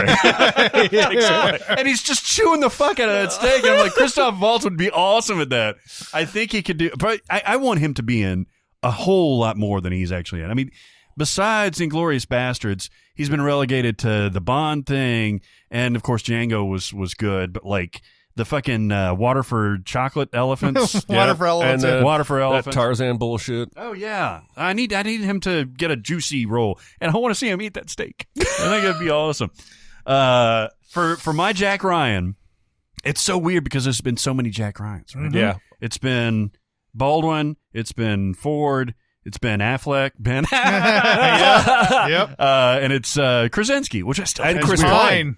Chris Pine was in the one Shadow with- Recruit. Yeah, right? Keira Knightley and Did you ever Kevin see Costner. that? Yeah, Was it good? no, Oh, really? no, Has anybody seen the Jack Ryan, the new one? no. I saw like 10 minutes of the first episode, and like a lot of TV these days, I just don't, I can't get into it Yeah. enough. I mean, I think I don't know how it was on the page. Did Baldwin match the written Jack Ryan more than Baldwin anybody is else? the closest one. Yes. Okay. And that's the one that I want to emulate. Mhm. And I think Andrew Garfield could be really good at this. Actually, when I saw that, I was mad that you picked him because he's perfect. Yeah, he's perfect. And I like the Harrison Ford, Jack Ryan movies, but Harrison Ford has too much gravitas to play Jack Ryan the way he needs to be played because he is naive and he is a fish out of water, and you never feel like Harrison Ford is a fish out of water. No, and plus, Harrison Ford, I'm sure, is very smart, but he's not an intellectual. He doesn't project intellectualism. Right, and right. that seems to me like the basis of this character. He's been surrounding himself in books and history and shit like that. Like he's not, even though he's got military experience, he's not like a big pew, pew, pew, pew, pew type of thing.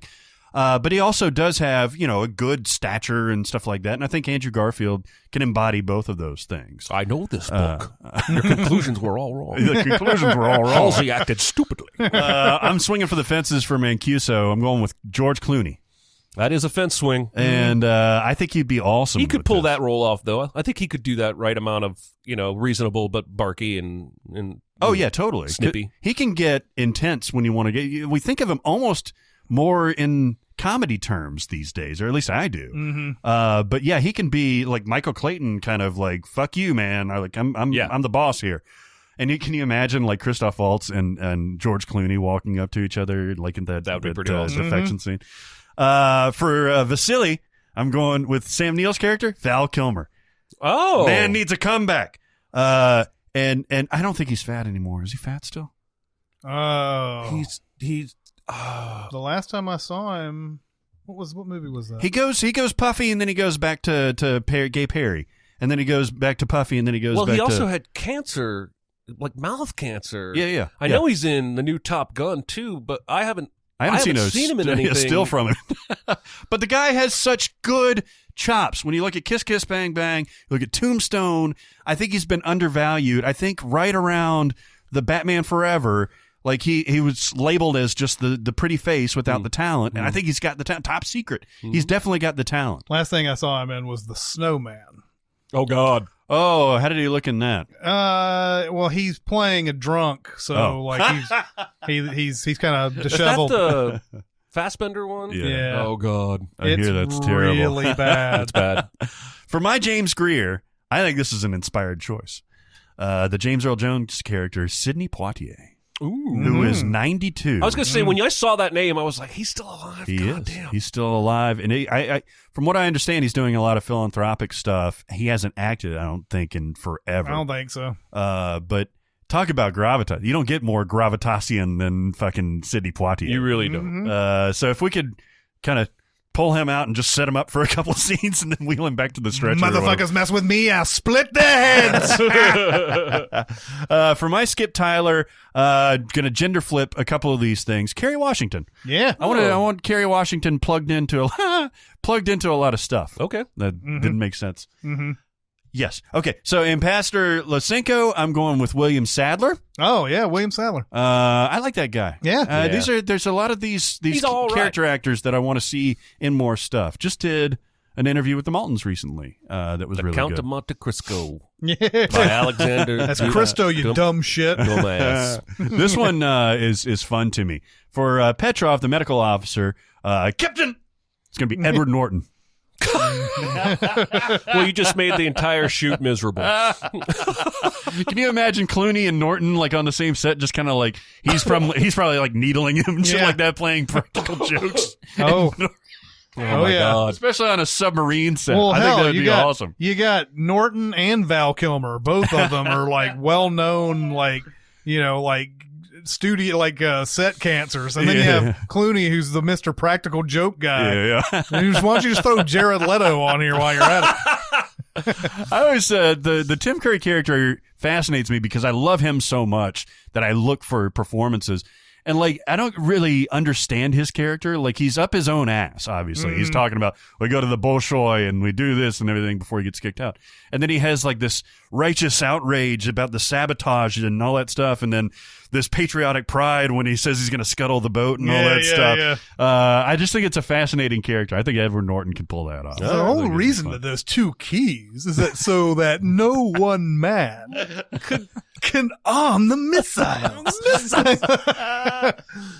For my Tupolev, the Stellan Skarsgård character, I keep seeing that shot where like he's going insane, like in that last little chase and all that stuff, where he's really just he's pouring sweat and shit like that. You idiot! You killed us. Yeah. Yeah. For me, it's going to be Daniel Bruhl. Oh, that's excellent. Yeah, perfect. That guy, I think, is capable of great things. Yeah. He was in that Rush movie, wasn't he? Yes. He's spectacular He's in that. awesome in that. Yeah, he is. The Zemo characters, he's given nothing to work with in that, but he's a really, really, really good actor, and I think he could kill this. Yeah, one. man. It's two German actors going after each other, Yeah, right? yeah. A German chasing a German. Well, I mean, the Germans are the closest we can get to Russians. Yeah, pretty much. In these actors, because if you look up Russian actors, there's like literally nobody you've ever heard of. Mikhail Baryshnikov. Yeah, I mean, it's people that you've heard.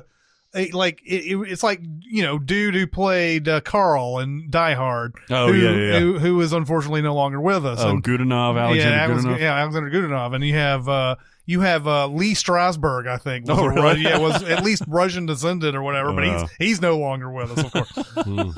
Nabokov, whoever his offspring is. For Jonesy.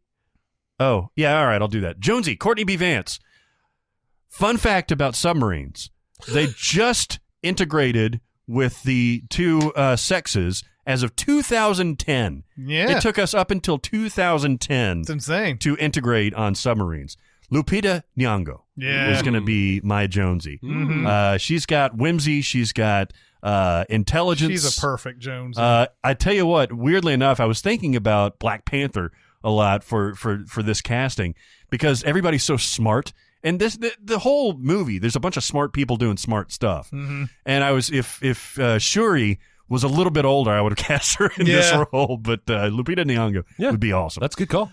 With Admiral Painter, Fred Thompson, Morgan Freeman. Yeah. I'm going just on voice alone, basically. And has already famously been in a he was in Jack Ryan he thing. was in a Jack Ryan. He was in Clear and Present Some of all Danger. fears. Some of all fears. I mean, they all just kind of. That some movie, of I don't Present think that Danger. movie gets enough credit. It's not outstanding, but it's solid. Yeah. My cook. My cook is going to be Daniel Radcliffe. Oh, yeah. Now people will know for a fact that he's the fucking saboteur. Because why do you cast Daniel Radcliffe? Maybe you just wanted to be like in part of the gang. This is a big cast, It would man. be a nice twist that he's not the saboteur. And we make that engineer guy who smokes the cigarettes. He's Oh my God, he's the guy who's the saboteur. By the way, man, I don't understand how ventilation works on submarines, but everybody is fucking smoking on that submarine. I'm not sure ventilation works on submarines. So, I mean, how is there not just a thick cloud of smoke like I enveloping think there everybody? was in the late 80s. Oh my God. Probably. Yeah. I mean that's the thing. You could just smoke anywhere back in the day. Not to mention, not only is everybody smoking, but the ash is like halfway down the cigarette for everybody that's smoking. Even at the dinner table scene where they're It's just a like, fantastic way to show tension, Like, even an addict of the tobacco is so into this conversation, he forgets to drag his cigarette. Oh, my God. I actually wrote a sin about that cigarette ash in The Shining when Wendy's talking to the doctor at the beginning. She's talking about Danny, and she never ashes. And it's like Pink Floyd, like where he goes all the way down to the filter, and it's all ash. It's very, very tense. Fascinating. Fascinating. I think that's all for me. Why don't you do a bonus thing, Jeremy? Since you asked, and since I put the work in, this is inspired, by the way. I decided to recast this movie, but in the same era as the original. So rather than using modern actors, what if they had just recast everybody in the original different? Who would they have gone to? And again, it's hard to get any better than who they got. For Ramius, I picked Donald Sutherland. Nice. Now, I did a lot. I spent an hour on this, and I was basically just scrolling through movies from 89, 90, and 91 so that I would be age appropriate. And I looked up everybody's ages. So Jack Ryan is Michael Keaton, because this is a year after Batman. Michael Keaton's still pretty young, and I think he would have been a big enough star. Like, I think he was a bigger star at that point than even Alec Baldwin was, just because of Batman. And he's quirky and he's intelligent. His sort of downfall didn't start until like the mid-90s, even though he showed up in Out of Sight and Jackie Brown. Yeah. He was relegated to those kind of roles rather than being the star. Jack Frost. Do we know what happened to him? No, I think I heard that he was a difficult person. Oh, yeah. And sort of people started shying away from hiring him. And everything. Buffing away. And so he had, it took Birdman for him to finally become hot again. Yeah. But it's what I heard. I don't know if that's true. That's a shame, because he was still in like his comedic and acting prime. Really. Yeah. I mean, obviously the 80s were his pinnacle. Yeah. And he has a little bit in the 90s there, but I will say, with all the new stuff like Spotlight and Birdman, and even The Founder is decent. Like, maybe he's having a resurgence. Oh, sure, and Spider-Man. Well, and Spider-Man, yeah, he was heralded for that. He's definitely has resurgence, because now he's in everything. Yeah. Awesome. For Commando Mancuso, Scott Glenn's character, unfortunately, Ed Harris beat him out for that role. That's so perfect, though. Yep. For Vasily, Sam Neill's character, Willem Dafoe. Oh, yeah. Because, again, a lot of these names, you hear them and you think, oh, they're 70 years old, but this movie was made 30 years ago. Yeah. For Admiral James Greer, James Earl Jones, I have Danny Glover. Yeah. I was trying to keep the races all the same. Yeah. And I couldn't. In this movie, it's hard, other than if you want to go with something different with Jack Ryan or Admiral Greer. The Americans you can do, but you can't really with the Russians. Yeah. Mm-hmm. A Black Russian. Right. All right.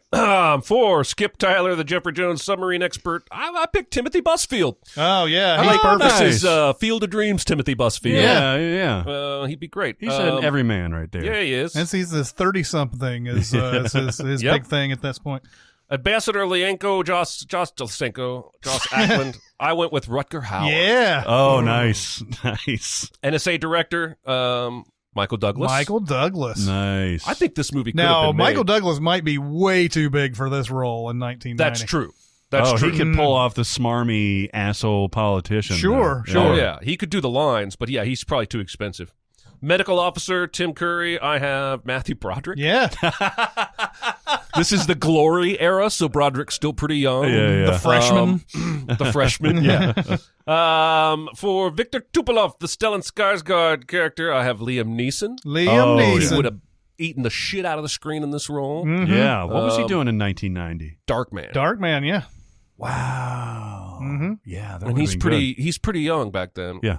For Admiral Painter, the Fred Thompson role, I'm bringing in Robert Redford. Yeah. Oh, nice. This is Sneakers era, a little before Sneakers era, Robert Redford. Old enough to have become an admiral. For Jonesy, I have Denzel Washington. Because, again, Glory era, Washington was not a huge star.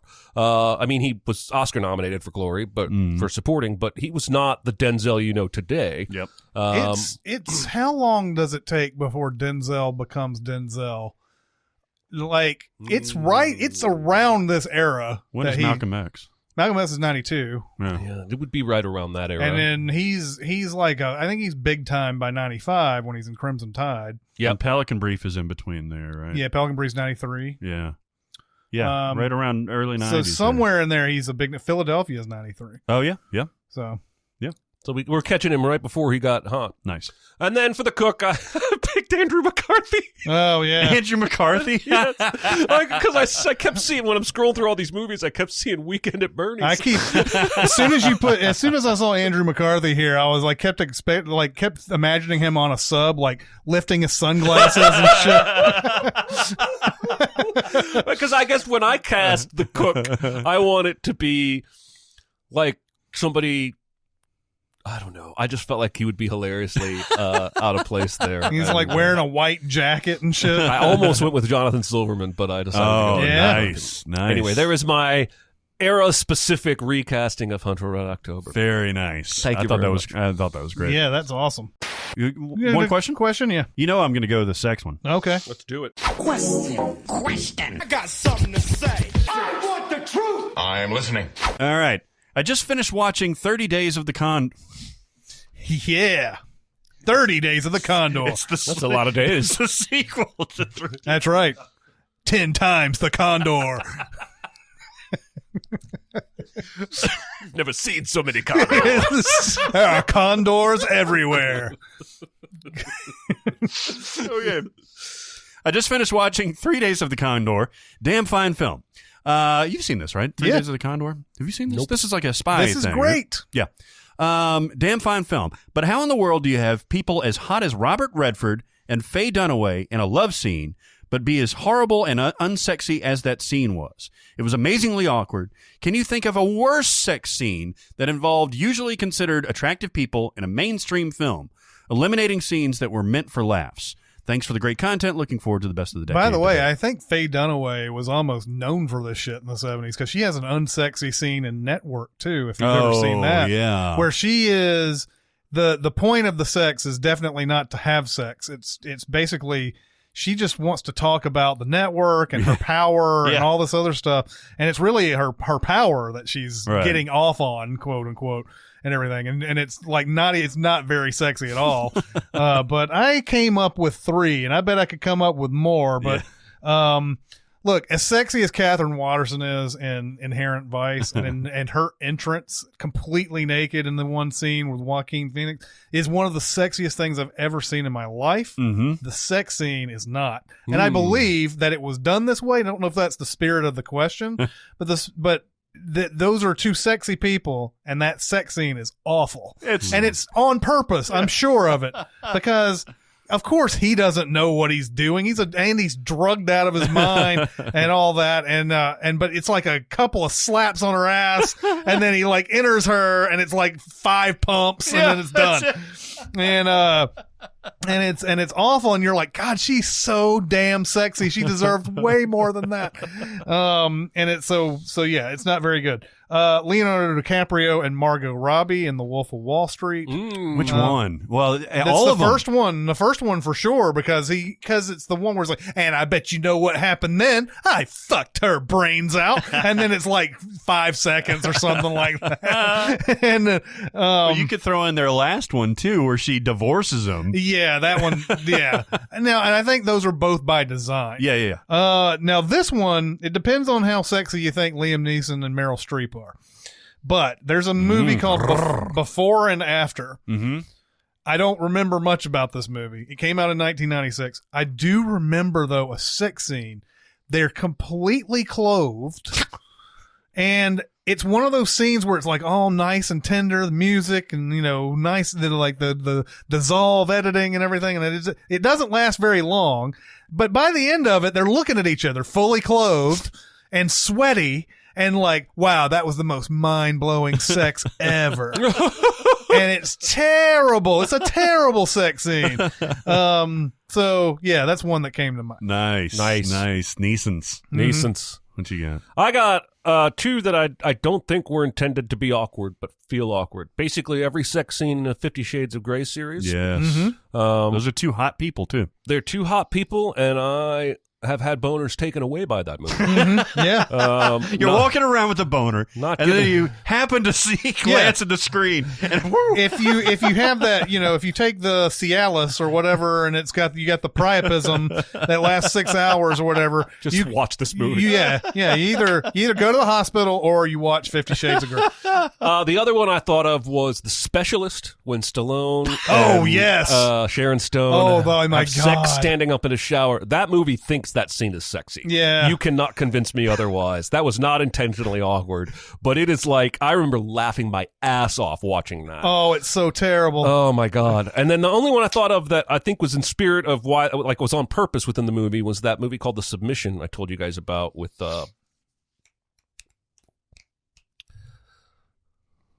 which one was the big night guy, who's not Tucci? Tucci. Oh, the Tucci. Stanley Tucci is a the professor, and the student writes a story about fucking her professor, and he ends up befriending her, helps her buy a computer, takes it back to her dorm room, and somehow they kiss, and for like 20 seconds, it's a little sexy. She takes off her shirt, he gets on the bed, she climbs on top of him, and then they bump heads and he chips a tooth and the sex ends. Oh, okay. And then she ruins his life and career after that. Yeah. But it's one of those scenes that's like, oh, it's about to get sick. Nope, tooth chipping. Going back to Sharon Stone, like she was after Basic Instinct. It was like every movie she was in had to have some erotic thriller. Yep. And in the same vein as Specialist, Sliver has a really bad sex scene too, where like William Baldwin like takes her from behind, and it's like oh God, it's so sickening. You can make an argument that the Basic Instinct sex scenes are not all that sexy. Well, I mean, they're ridiculous. The one with the shrink is definitely unsexy. Yeah, that's Tripplehorn, practically assault. Yeah. It is, and I wonder if it's a Verhoeven thing, because one of the ones on my list was the Showgirls pool scene. Yeah. Oh yeah. Listen, I love Showgirls. I've now just decided I'm out there. All right. I love me some Showgirls. Yeah. I love the camp, and I love the performance, and I love the commitment that Elizabeth Berkley makes to this. Yep. But occasionally, there's two scenes where she goes hilariously overboard. So the sex scene in the pool with Kyle MacLachlan, both very attractive people. How is anybody being satisfied in that scene? But what gets overlooked is the strip club scene. Oh my God. Yeah. Oh my where God. she has to dance for Gina Gershon and Kyle MacLachlan, and she's staring at Gina Gershon, and she's doing the most ridiculous moves ever to get him to ejaculate. Yeah. Yeah. But he does. Yeah, he does. Yeah. Yeah, he does, because the script said he's supposed to. She's just fucking like eyeball fucking Gina Gershon while she's actually fucking. Yeah. It's fucked up. That pool scene, it's like, wow, I like what I'm seeing here, but like my dick hurts watching that shit. Seriously. I mean, the first time I saw that movie, my thought in that scene was, has she ever had sex?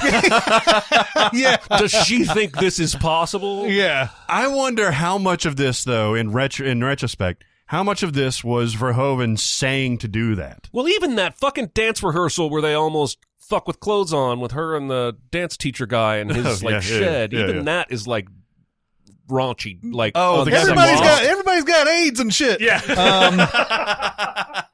No, that's not the guy from Lost. That's the dude from Speed. This The guy is from Speed, that's right. This is Glenn Plummer that you're talking about. Yeah. He's she puts his finger down there. He sure does. Mm-hmm. Oh yeah. But I've got others. Okay. So in Caddyshack, you're always drawn to sex scenes when you're a kid and all that stuff, or when you're growing up. And mine was drawn to Lacey Underall, and Ty, Chevy Chase, and what's her name? Cindy Morgan in Caddyshack. And there's that scene where she's like, "You want to tie me up with one of your ties, Ty?" You've seen this movie a million times, right? And so they go back to Chevy Chase's Ty's house, and there's this classic Chevy Chase bumbling around type of thing where he's massaging her back and he dumps oil all over her, and she's like, "You're crazy." So apparently, I think like 80% of this movie is improv, but that scene was improv because she fucking hated him. Now, obviously we've heard a lot of stories about people hating Chevy Chase, but they were like in the middle of like a vicious fight at that point, and she was not up for this fucking scene, but they had to film it anyway. So she was like, in interviews, she's like, we were professionals, but I really fucking hated him at that point. But they're supposed to be in this amorous type of thing. Was it a professional disagreement thing, or were they dating or something? No, they weren't dating, but they were. It was. I don't think it was a professional disagreement. I think he was being a jerk, and she was responding to him being a jerk. Yeah. So yeah, she as sexy as that whole tie me up with one of your ties tie thing. The sex scene itself was not really all that sexy. And then I got one more. In 444, The Last Day on Earth. Have you guys seen this yet? It's a end of the world movie. There's a comet that's coming to end the world. Everybody knows it. They're just kind of hanging out in New York City, waiting to die. And some people like get together and do a bunch of drugs. Some people get together and do a bunch of sex. So it's another one of those Last Day on Last Day on Earth. This is directed by Abel Ferrara, by the way. And so Willem Dafoe and his much younger counterpart, who's played by Shannon Lee, who hasn't really done anything, they decide they're going to spend the last day on Earth fucking a bunch. Okay, and so Abel Ferrara, who's a salacious director, Bad Lieutenant, and all that stuff, he does some lingering pervy shots on all of them. But one of them is where she starts to go down on Willem Dafoe, and like it travels all the way down his happy trail. Yeah, it's Trappy Trail. To where you can see with his happy trail. Where you can see his pubes. Nice. Yep. And like almost a dick shot where she's getting in there, and it's gross. Yeah. It's fucking Willem Dafoe, man. Willem Dafoe, man. You could make a list just with him, right? Body of Evidence. Yeah, man. The wax scene. Isn't Body of Evidence Abel Ferrara too? Oh, I don't think so. Oh, maybe I'm just confusing Bad Lieutenant. Body of Evidence. Body of Evidence? Yeah, that's the Madonna movie. Yeah, it's Madonna. And Body of Lies is the Leo DiCaprio one. Yeah, Body of Lies. But somebody named Yuli Adele directed. Yuli. Yeah. Oh, yeah. He's got a big list. Yeah. But no, and then obviously, Antichrist. Oh yes. Oh yes. Yeah, it's that 444 movie is a perfect 2 a.m. about to fall asleep movie because it's like a fever dream. And then like I was watching, I was like, this is interesting to watch. And then all of a sudden, pubes. Pubes, so unsexy. I mean, these pubes. Yeah. They're like orange. I've heard enough. Anyway, that's my list. All right. Well, that'll do it for this week. Keep going to SinCast presented by Cinemasins on Facebook. We also have Cinemasins Twitter, Music Video Sins Twitter. We're also on SoundCloud. We have a Discord. If you want to go to Discord, you can go to our Reddit page and find a link on the right side of the screen there, or you can go to the Facebook page and get one through the private messages and go to Discord there. Talk about what we talked about today. Do you like Hunt for Red October out there? It seems like a movie that doesn't get talked about as often as it should. Not as much. It's an all-timer. It's a classic. It should be. It should be one of these movies that we continue to talk about. It's that good. Mm-hmm. Well, I think with the 30-year anniversary coming up, I bet there will be a few think pieces out there about how great it was. Is there any chance it maybe gets like a re-release? I don't know. It'd be awesome. I would love to see it on a big screen. This is director is McTiernan. McTiernan, that's baby. right. Yeah. Yeah, my favorite director, I think. Yeah, he's got a good record. He does. He's going to direct another one. Oh, nice. Yeah, baby. Mm-hmm. But that'll do it for this week. It's Chris Atkins and Jeremy Scott and Barrett Sherrill. We'll see you next time. Thanks for listening. Comment on our episodes on our SoundCloud page. Check us out on YouTube, Twitter, Facebook, and Reddit. And be sure to visit cinemasins.com.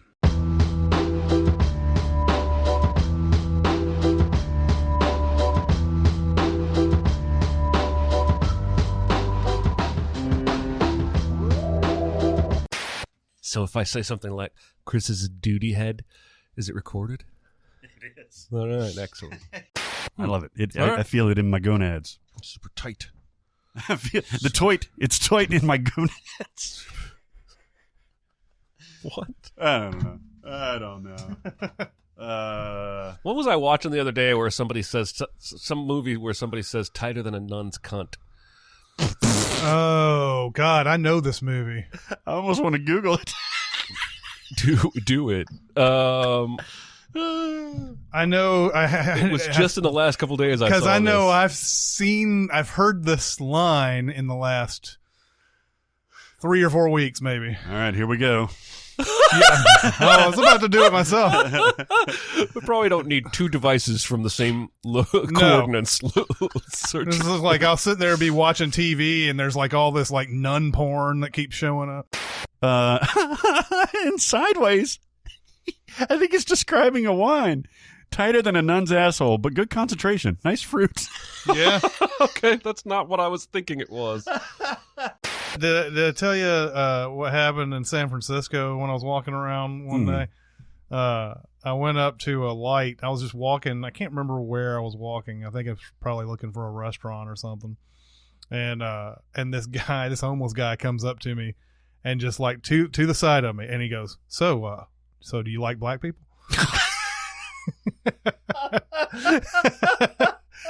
I gave him money, man. I said, let me. I said that works. That's good hustle right there. Solid. Bravo. Because now you can't say no. Exactly. My wife said 3 days ago, I don't get a very good signal in the living room. I spend a lot of time there. Can we look into one of those Wi-Fi extenders? And I was like, okay, but have you powered your phone off and back on again? So she did. And she was like, it's still not working very well, and it's intermittent. And I was like, all right. So I bought a Wi-Fi extender, spent about 20 minutes setting that fucker up. I said, give me your phone. I'm going to make sure you can connect to this. Her Wi-Fi wasn't turned on.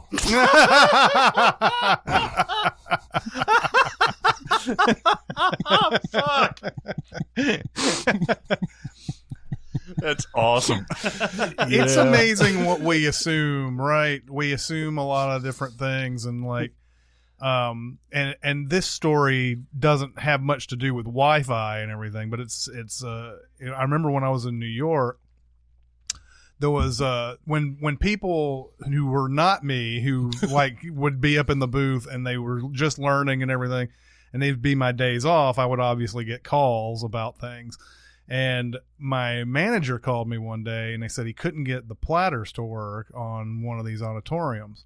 And so I was like, do you try this, try this, try this? All right, unplug this, try that. It went through a hole down there.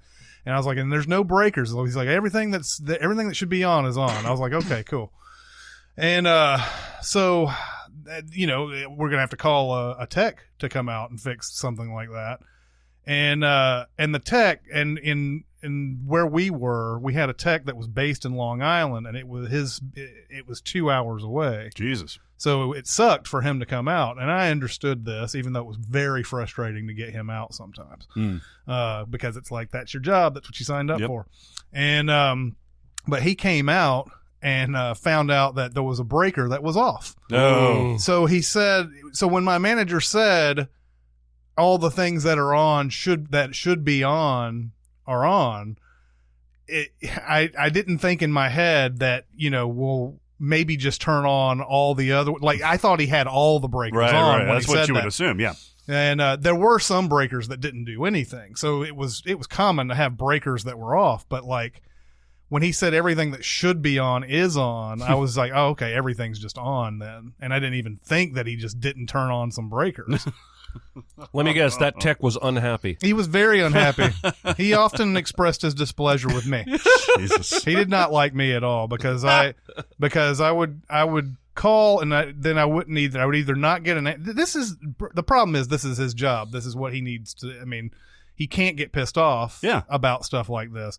And if I make a mistake of some sort and I can't understand what's going on, then I'm sorry that you had to drive 2 hours out He here. should love you. You fixed probably half of the things that most people would Dude, call he him. doesn't even understand. I don't think he understands. Like, and nobody does. Nobody ever understands that. How many things that you do to prevent them from coming out. And I don't want to call you. I actually hate calling you. And you open up the comment. This is as painful for me as it is for you. So like, there was one time I went to another theater that was close to us, and I used to do things for a lot of other theaters in the area too, because that was that weird transition between an all-union booth and managers coming up who didn't know what they were doing. And so like a lot of there was a theater on Queens Boulevard called the Midway that I would go to, and they had a lamp problem in one of their projectors, and I was like, okay, just, you know, I don't know what wattage the lamp is or anything like that, but the one that I took out, I didn't know. It doesn't say on the side of it an old lamp, and I'm not their booth person, so I don't know what's been put in there. I take out this black lamp, and I was like, okay, so yeah, you should. I mean, do you have the right wattage? And the person was like, yeah, here's the wattage, here's the right size bulb, all that. Put it in, and it just didn't light up the screen at all. It was so dark, but it looked bright inside the lamp house. I was like, yeah, okay, there's something that's happening between the lamp house to here to there that's causing a huge shadow, and sometimes you have like a whole bunch of other things that can get in the way, and I just couldn't figure it out. I put in another lamp, it didn't work, and didn't want to put. I don't remember all the details of the story, but like, just I knew that I couldn't get it to work, and I was like, it's got to be something messed up. So I called this dude. Dude comes out, and like the next morning, 6:30 in the morning, and this is before I woke up at 6:30. This was like when I was waking up at 9:30. So he calls me up, and he goes, "Yeah, I was just in this booth, and I changed the lamp, and it's obvious that you put in one that was too small." Blah blah blah, and I was like, I disagree, but I don't. It's not even my booth. Yeah. I was getting yelled at for that shit. You know, I was just like, that's why we got into it. That's why we got into it a few times. Fuck you, man. What good is that? What good is that going to accomplish? Yeah, calling you and telling you what it doesn't. And I like I said, no one understood more than me how much it sucks to get in your car and drive 2 hours someplace and then find out the problem's very simple. Yeah. And nobody knows that more than I do. But like, you know, if you can't figure it out, you can't figure it out. And that's just the way it would go sometimes. Jesus. Or a porn machine shit. Or it'll be a jack off machine. Yeah. It's just covered in seed. Yeah. It's got all sorts of lubes and rubbers on it. It's the fuck box. It's the fuck box. It's the fuck Hey, box. that's exactly what that is in high life. It's that thing. The fuck box. The boom boom room. Yeah, the boom boom room. Nice. That's from an MTV game show. Are You the One? I remember that. Oh, there's a boom boom room where you go to fuck. Well, if you are perfect, like they pick a couple to be the perfect match, and then the computer tells them whether or not they are, and if they are, I think they get to go to the boom boom room for the night. Did you watch that show? Yes.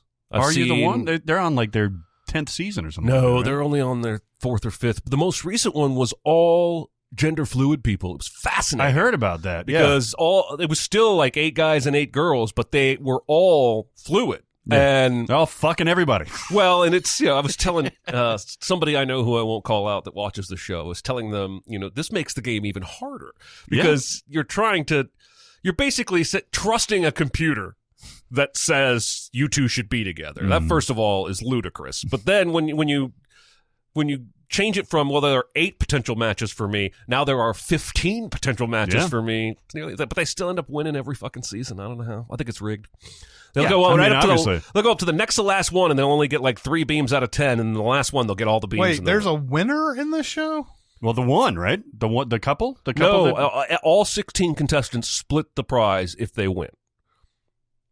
They have to find the right match for them. The idea is that all of them find their perfect match, or nobody gets anything. So they all find their perfect match. They have so far. Every season I've seen, right? I think there's only one season where they haven't eventually gotten there. It's like an escape room. But it's the same. It's the same thing every time. 2 people that aren't a match that the computer has already ruled out won't stop fucking because they're obsessed in lust with each other. Yeah. And the rest of the house gets angry because they're like, you're costing us $1 million because of your boner. And the computer already, just wait till after the show and then get together. Yeah. But from now, find somebody. But they're compelled, man. They can't. That show is addictive. I want to watch the show. I love it. It's like Real World, only better.